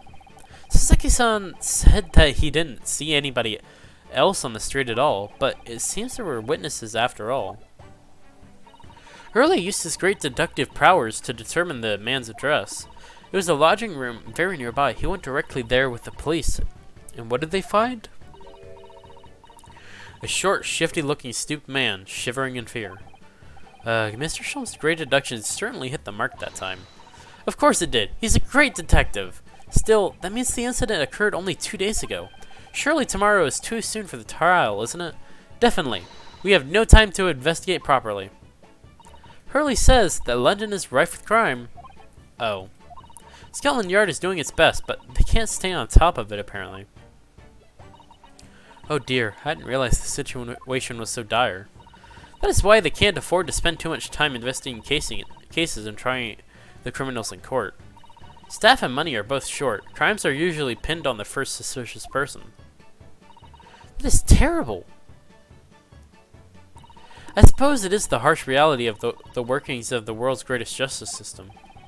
I suppose it is, but in that case, I don't hold out much hope for Saseki-san. Thank you for answering so many of our questions, Iris. This has been very informative. Oh, you are most welcome. I've had so much fun. Do you happen to know where Mr. Sholmes is at the moment? As you guessed, we'd like to ask him some questions about this case as well. Well, I expect Hurley is still investigating the scene. Of the case involving Mr. Natsume, you mean? Yes, Mr. Nuts... Oh, May? Hurley said he was going to the man's lodgings. If you leave now, you'll probably catch him there. Iris, do you know where those lodgings are? Well, I imagine the police are still investigating the scene of the crime themselves, aren't they? Did you happen to come across a detective by the name of Gregson when you were there? Yes, we know Inspector Gregson. Ah, goody. In that case... Give Greg this for me, would you? If you do that, I'm sure he'll tell you what you want to know. What is this? A bribe? A 5-shilling piece and a postcard, it seems. Iris's postcard has been entered in the court record. It reads, "Tell the gentleman in black whatever he wants to know. I trust that won't be a problem." Gosh, this will make the prospector help us, will it? Well, thank you, Iris. We'll give it a try.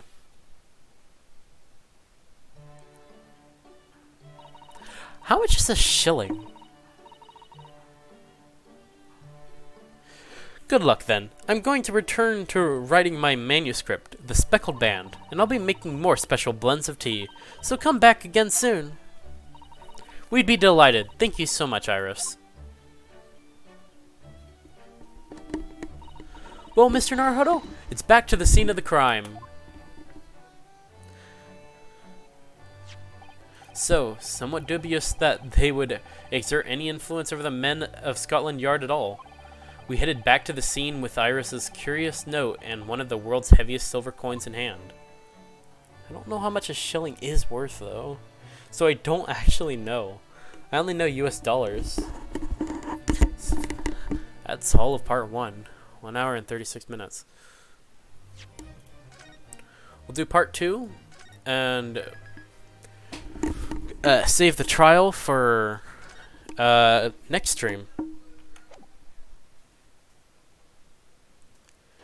19th February, 2:38 p.m. Briar Road. It looks as though the police are still here, carrying on with their investigation. Perfect. So let us find Inspector Gregson as quickly as possible. Yes, and let us see if he'll take a break from his chips to look at that silver tip Iris gave us for him.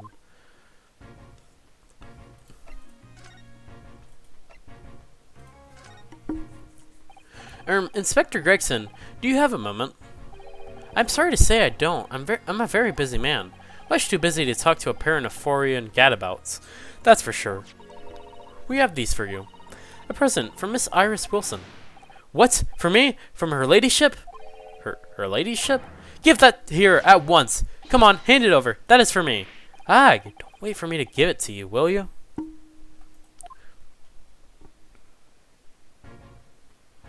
What was that coin exactly? It's a silver crown, obviously, but it's a lot more than that. It's, well, it's an appearance fee. That's what it is. An appearance fee? Oh, I see. You mean...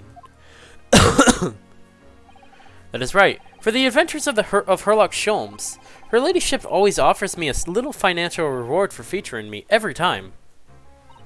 Yes, of course. I know all about your exploits, Inspector. I read them avidly. Of course, her using my name without me say so does make me the butt of a lot of unpleasant jokes, but still. I'm sorry, Inspector. That must be difficult for you. Never you mind that.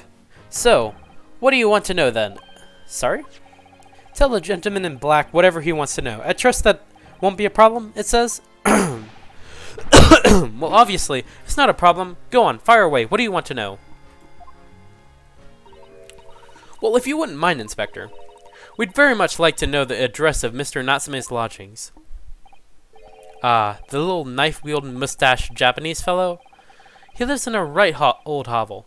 It's just over there, look. On the first floor in that house on the corner, where that wreck of a bicycle is propped up. That is nearby indeed. If I remember rightly, the landlord is a Mr. John Gerardub. Right, well, if you see her again, you make sure you give her ladyship my regards, you hear? I mean it. You tell her that Gregson sends his very best wishes. Don't worry, Inspector. We will. Goodbye for now, then. And long live her ladyship. Well, at least he told us what we wanted to know before he left.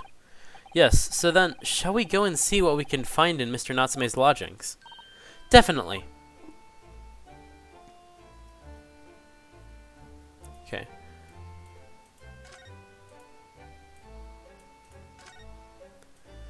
That is a rather typical old brick building, isn't it? I'm sure it has a long and interesting history.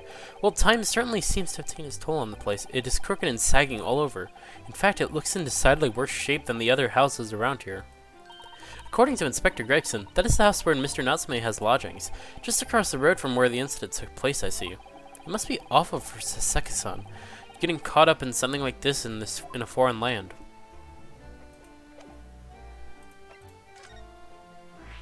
New location has been added.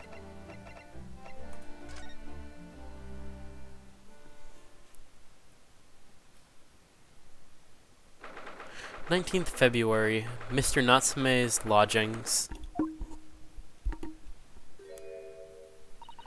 May I help you? Ah, yes. Would this be the residence of Mr. John Gerardub? Indeed, it would, sir.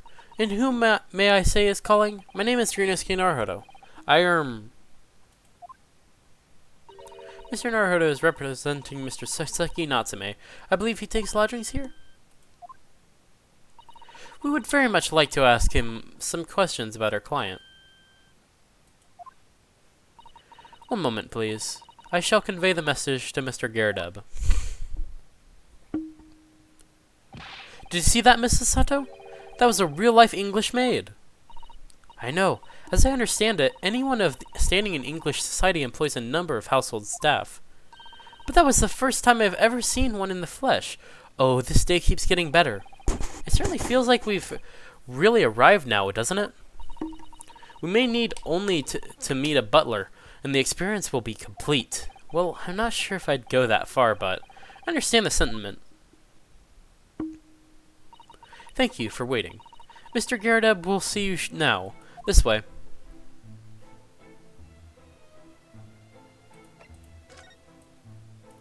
Want to investigate the cannon? That's a full-size cannon! What's it doing in here? Oh my. It's real. I thought it might be a replica. That old thing? Bah, that's a little more than a toy. Sorry? The army was selling it off when I retired, so I decided to give it a new home. Never know when the enemy might attack next. Jolly useful to have a cannon about the house. Really? It isn't overkill? Be prepared, I always say. You never know what this twisted world is going to throw at you next, boy. Do you think there may be trouble brewing, Mr. Garrett? His head looks like a crescent moon. Always is. Take Joanne here. Never fails to have a clean apron in reserve. Drives them over the barrel, you see. They drive very well on the cannon there. Joanne tells me, which rather proves my point, I feel. It is very reduced to a drying rack. No wonder the huge cannon looks like it's hanging its head in shame.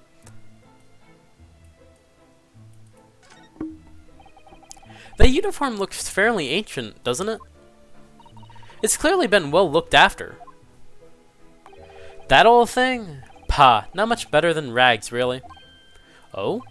Wore that ceremonial garb at my retirement bash, you know. But I'm not one for dwelling on the past, me. Would have gladly thrown it out, but you know how it is. Anyway, doesn't it hurt to have the odd piece of memorabilia lying around, does it? Oh, I see. Perhaps we should leave the past in the past.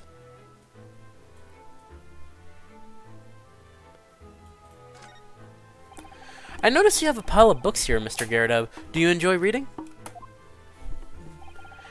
Ever experienced a London winter, boy? The nights are long. No better way to pass the time than in front of the fire with a jolly good book.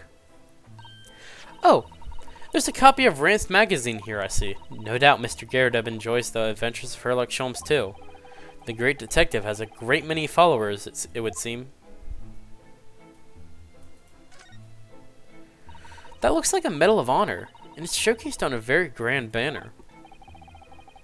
Yes, it is displayed with some pride, I would say, although it bothers me that it's not straight. What? That old thing? Sorry? I should be glad to see the back of it, but the general would turn in his grave if I disposed of it. The wall's the best place for it, keeps the bally thing out of my way.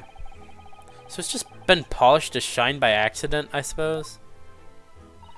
There appears to be an inscription on the medal itself. Look. Let me see. It says, for distinguished participation. Sounds like the kind of honors even I could be in line for. Well, one doesn't like to blow one's own trumpet, but I was given that for my time in the army. Can't measure an officer by the number of medals to his name, of course. Common knowledge in military circles.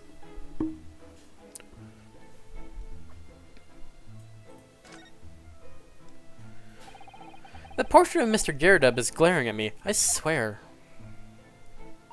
Have you noticed that all the little frames contain photographs of prints of Mr. Garrett as well?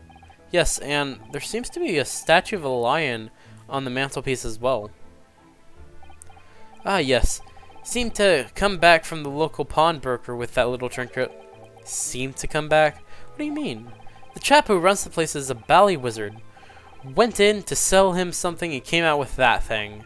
In point of fact, now I think about it, I rather often find myself leaving the place with something I don't need. The lion ornament certainly does seem surplus to requirements. Sato-san doesn't pull her punches, or her throws for that matter.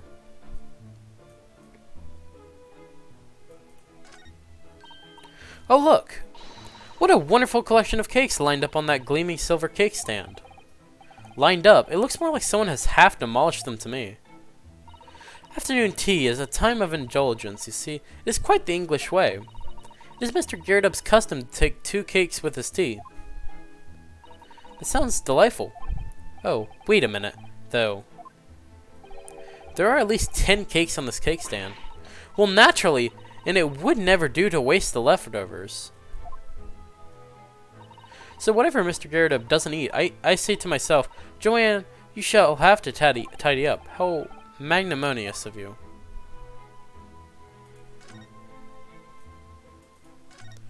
Damn, what happened here? Look at this crockery on display here. It's rather unusual, isn't it? Oh my, a genuine London dresser. Isn't it delightful? Although the shell seems to be broken and the crockery is... oh dear. It is in pieces. It really is. The word cracked wouldn't do that chinaware justice. Ah, I wonder... perhaps the cannon was fired at it. Yes, probably something like that. But let's not delve too deeply here.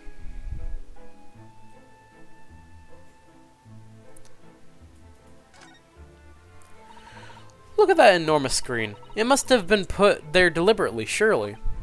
Yes, it certainly seems like someone's trying to hide something from view. What could be behind it, I wonder? I'm going to have a very quick look, just a peek. Ahem, ahem. Maybe let's not, Mrs. Hutto. I think the maid is going to head us off with a cup of tea. Ahem, ahem.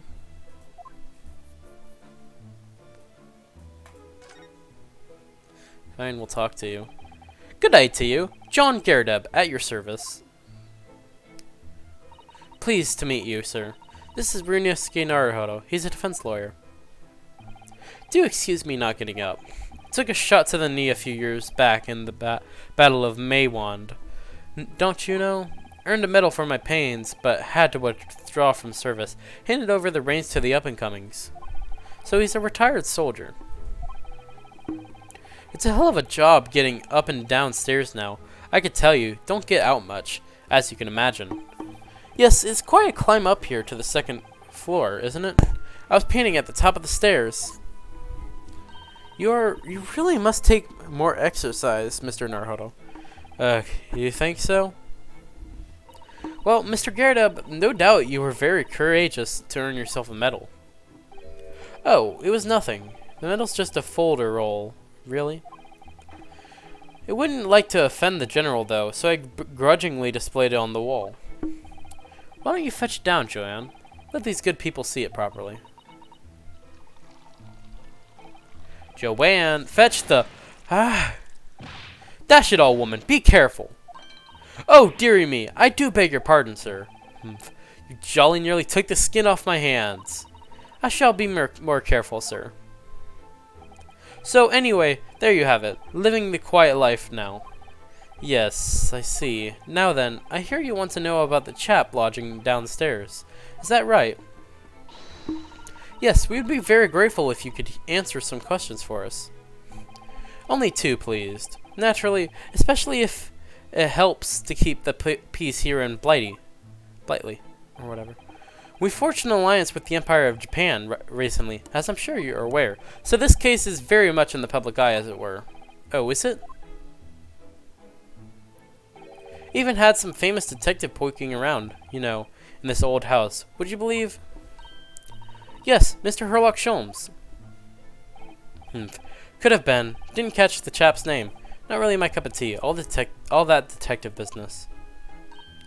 Oh, but you have a copy of Rancid magazine here, so. No. Anyway, the chap's investigating the foreigner's room as we speak. So he's in Saseki-san's room. It's a bally nuisance, is what it is. The whole neighbor yard's twitching its curtains now. I don't like all this fuss. It's jolly unsettling.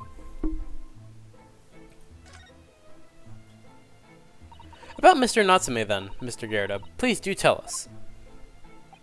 Ah, yes, the Japanese chap. Only been lodging here for a week. Oh, just 1 week. So he moved in very recently, then. I have 2 lodgers most of the time. One on the ground floor and one just below us. The first floor room became available a week ago. You see, there's been... Dash it all, Joanne! Do be careful! Oh, my goodness, I'm terribly sorry, sir. If you want to know my opinion, I thought he was a shady sort from the moment I set eyes on him. Honestly, the maid might have done it with how she keeps trying to get the other guy to shut up. Oh, why? He seemed to have a most nervous disposition, always shaking, looking over his shoulder. The man had shady written across his sweat-soaked brow, if you ask me. I said to myself, Joanne, that man is trouble. Sooner or later, he's going to do something untoward. And I'm rarely wrong about anything. We won't be calling this maid as a witness, that's for sure. Where's there anything else that struck you as suspicious about the man at all? Yes, oh yes, indeed there was. And she's dying to tell us. Had you noticed anything else at all about your lodger, Mr. Natsume? Oh my word, yes, the man was shadier than an orchard. Could you elaborate? Well, take the man's room, absolutely stuffed full of books it is. More than anyone could ever read. And never so much as passes the time of day with another living soul. I haven't seen a single visitor call. He just trops off to that old bookshop every single day, and comes back at 5 to light the gas fire. And the funny little man is up long past the time. Everyone else in the house has gone to bed too. Oh, I see.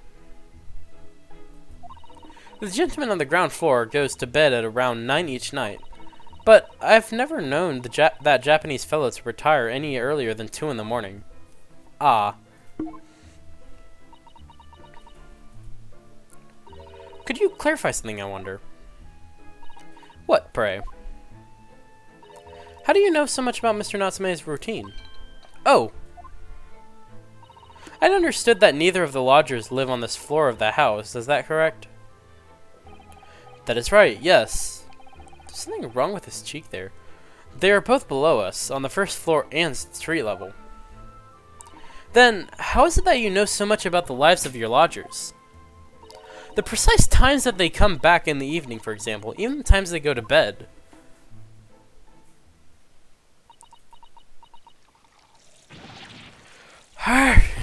Good grief, Joanne! Be more careful, woman! Oh my goodness, sir! I'm terribly sorry, sir.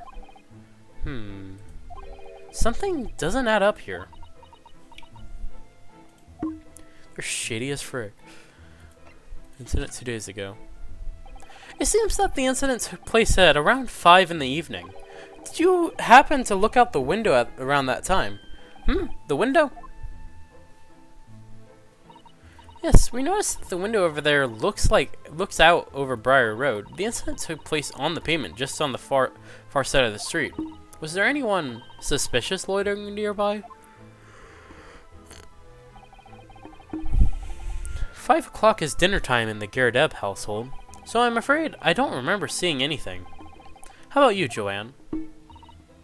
No, sir. It would have been dusk outside already at that hour. And with the fog as well, I should think it would have been quite impossible to see the other side of the road. Oh, I see.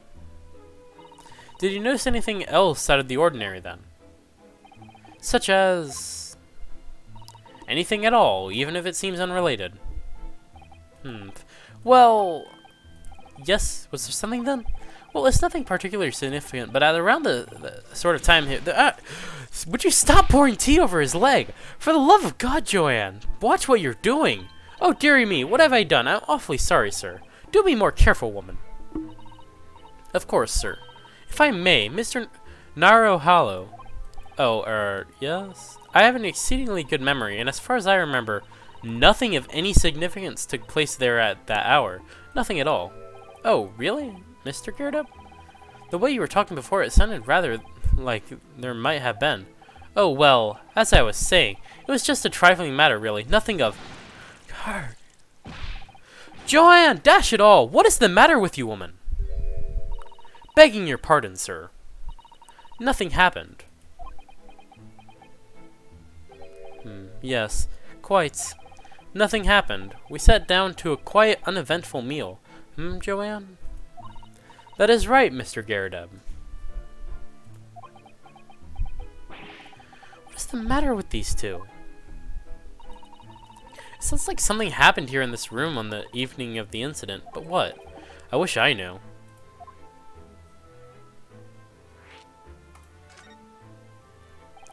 Could you tell us which floor Mr. Natsume's room is on? Why, certainly. Just below us on the first floor. And Mr. Shones is investigating there, even as we speak. Yes, told me Natsu's his name had asked him to look into the matter, so I gave him the key. Mr. Natsume has engaged in Mr. Sholmes' services? That's a blatant lie. Would it be alright if we also had a look around? In Mr. Natsume's room, I mean. Don't see why not. It's just down one flight of stairs. Who knows if we'll find anything that could help us with the case, but we have to try. We need all the clues we can lay our hands on, shall we? Yes, and while we're there, we can speak with Mr. Sholmes again. Perhaps he'll be able to tell us more. Why does the maid just keep shutting him up?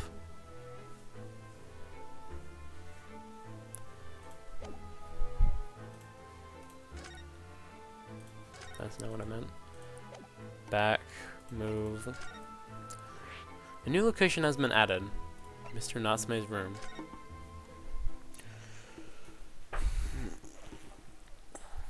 Damn, it's a mess in here.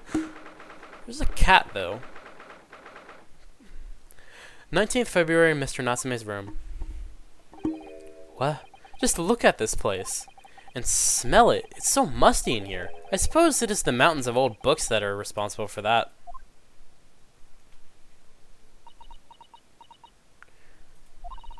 I don't think I've ever seen so many books in all my life. No, me neither. It's so dark in here, too. There's no window. Is that the window over there? Well, it was the window, I think, yes. Once upon a time. But for some reason, it's been closed up with bricks and mortar. So this is where Mr. Natsume lives. By the way, I haven't spotted Mr. Sholmes anywhere, have you? No, that is true, but according to what Mr. Gerda told us, the great detective should be around here somewhere investigating.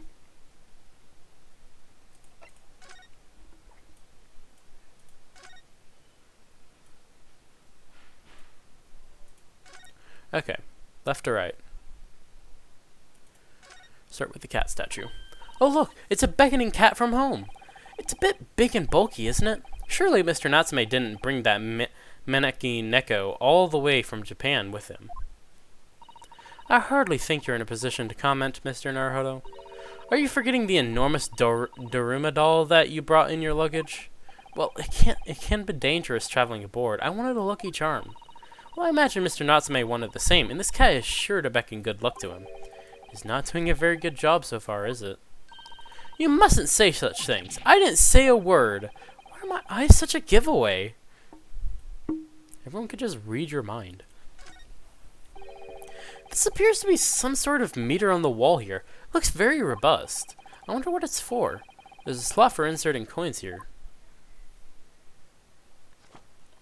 Ah, I believe that is a gas meter, Mr. Naruhodo. A gas meter? Yes, it seems there's a piped gas in this district, which consumers pay for by putting coins in the meter. So, if we were to put a coin in the slot, that would be enough gas to use the lights and the gas to fire for the whole night. So if you're too poor to have a coin, you'd have to spend the night in the dark and freezing cold? That is right. As would a rich man who only carried crisp white notes. Brr, London is a scary place. Look at all those books stacked up there. They must reach the ceiling. They're all works of English literature, and they all smell so musty. With this volume of books at hand, you'd never be short of reading material, would you? No, what a dreamy idea. A bad dream, maybe, for me at least. Mind you, I don't imagine the book that's at the bottom of the pile now will ever be read again. Ah, so reading it is an experience that comes but once in a lifetime, just as the tea ceremony teaches us. I certainly didn't expect the conversation to turn down the path of tea ceremony philosophy. Stumbling over my words again. Let's go. I didn't. I've investigated thoroughly, but I can't find anything out of place. Well, I mean to investigate this. Look at all those balls of paper on the floor. There are notes scrawled all over them, in English. It looks like the waste paper basket is so full, they've just fallen out. I think Mr. Natsume must have been deeply immersed in his research, don't you? Or deeply averse to tidying up his mess. I wouldn't like to speculate which is closer to the truth.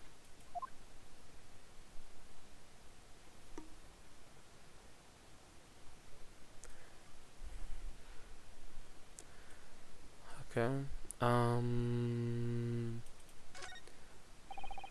Could you even call this a window? I think so. It was a window at one time, after all. Although, all that remains is a frame around some bricks now. So really, it's just a wall then, isn't it? But why would anyone deliberately brick it up like that? I'm afraid that I have no idea. Ah! Perhaps Mr. Natsume painted the brick design on in a fit of whimsy. That's alarmingly feasible. Anyway, whatever the reason, the lack of ventilation here makes the place very oppressive. It does. Imagine being cooped up in a room like this would be extremely trying. That desk seems to be wedged into a crevice between the mountains of books on either side. I suppose Mr. Natsume would sit there and read a while, stroking his cat. But it's surrounded on all sides by these towering old tomes. Surely he dreamt of books every night as well. Yes, he must have done, mustn't he? Oh, what's this?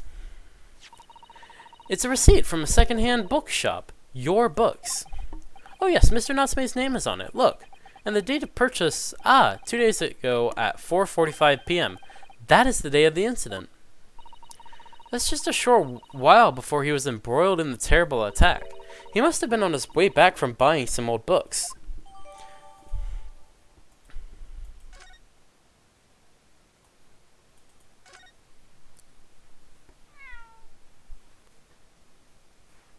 Wake up the cat. And it just wanders off. Oh my, what an adorable little cat. Perhaps he's looking after all the books while his master is away.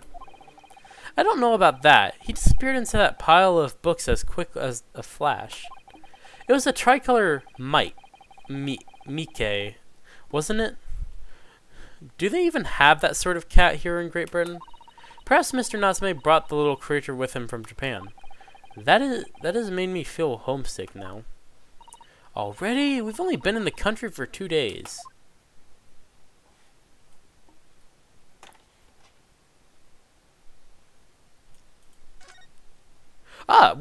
When did you get there? Look, Mr. Naruhodo. Aha! There he is. Where did he appear from? He seems to be engrossed in the pages of an old book. I hope he won't mind if we disturb him. Hello, Mr. Sholmes. You two. Good day. Now, let me see. Where was it that we met? Oh, Mr. Sholmes, we were together on the SS Buria. Yes, of course, the Buria. And let me see. What happened on that voyage? It was Kazuma Asogi. He died, tragically. But you were a great help to us. Yes, but of course, the case of Mr. Asogi. It was the one with the snake, wasn't it? Oh. Well, you see, you seem to remember something of it, at least. What an honor to be remembered vaguely by the great Herlock Sholmes. This is Mr... Oh, no, my dear madam, hold your tongue.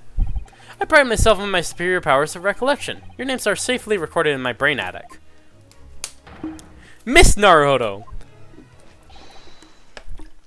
And Mr. Susato. Try the other way around, Mr. Sholmes. I lose the first round.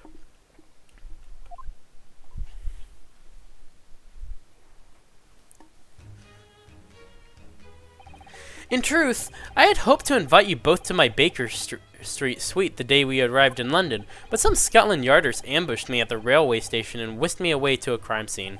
It was an entirely trivial case, of course. I solved the matter in no more than 30 minutes, so they apprehended Soseki-san in that short an amount of time.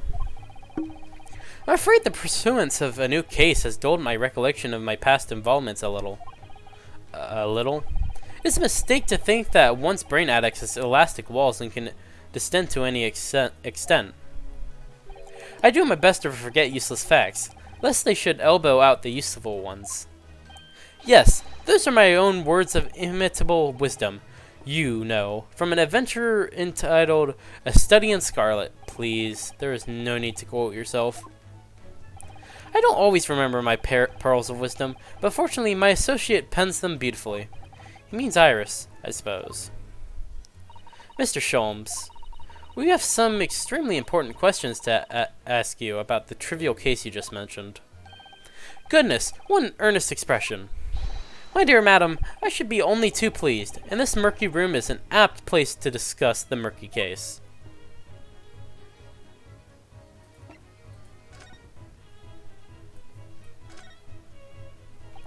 We know this to be the lodgings of a Japanese foreign student by the name of Saseki Natsume. It seems that you assisted in his arrest, Mr. Sholmes, for the stabbing of a young woman outside here on Briar Road. Natsume. Yes, I believe it was a name rather along those lines, but Mr. Natsume denies it. Was it really justifiable to arrest him on so little? I'm sorry, Miss Sasato, but I have not the slightest idea what you mean. What?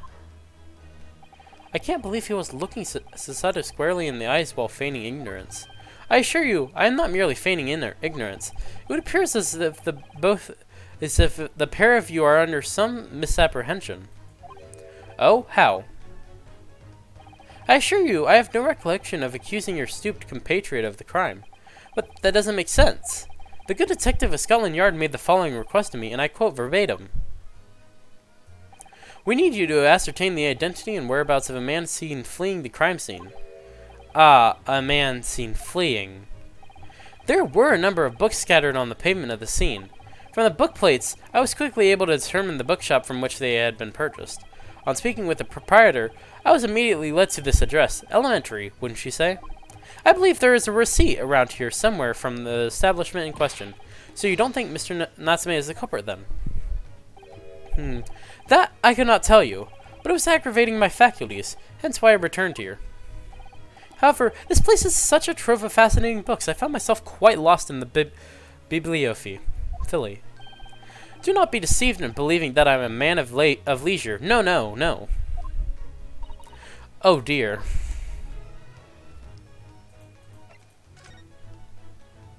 Ah, tell me.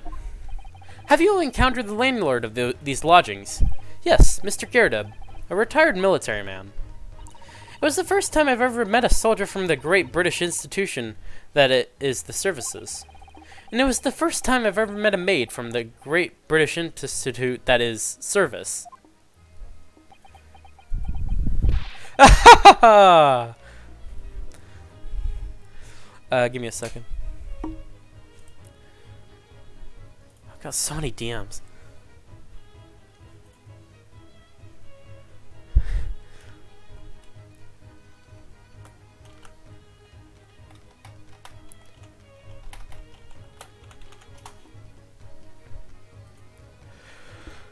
I didn't think it was that funny. I'll try to go through Mr. Sholmes' dialogue, but I actually gotta go, so I do apologize for that. As you may well be aware, many households in London employ a maid. Yes, I read as much in my Great Britain primer. And so, conversely, whether or not a household employs a maid has come to betoken the social standing of those dwelling therein. Betoken their social standing, sorry? Put simply, my dear fellow, those who employ at least a single maid are considered middle class. Those who do not are beneath that. In the upper echelons of society, of course, households employ enough staff to constitute a large family. Goodness, how extraordinary. As you can appreciate, for those on the precarious boundary between the middle and lower classes, being able to afford just one maid is of the first importance. I had no idea. And it is for precisely that reason that I find great stimulation in the situation upstairs, specifically in the retired army veteran, Mr. John Gerdub. Oh? Affable as he is, the fellow is hiding something. Whether or not it imposes on the circumstances of this case, I am as yet unable to ascertain. I am thoroughly lost on what he means to say. Well, I don't really have the time to go over this, to continue with this right now. So, I will have to end stream here. unfortunately.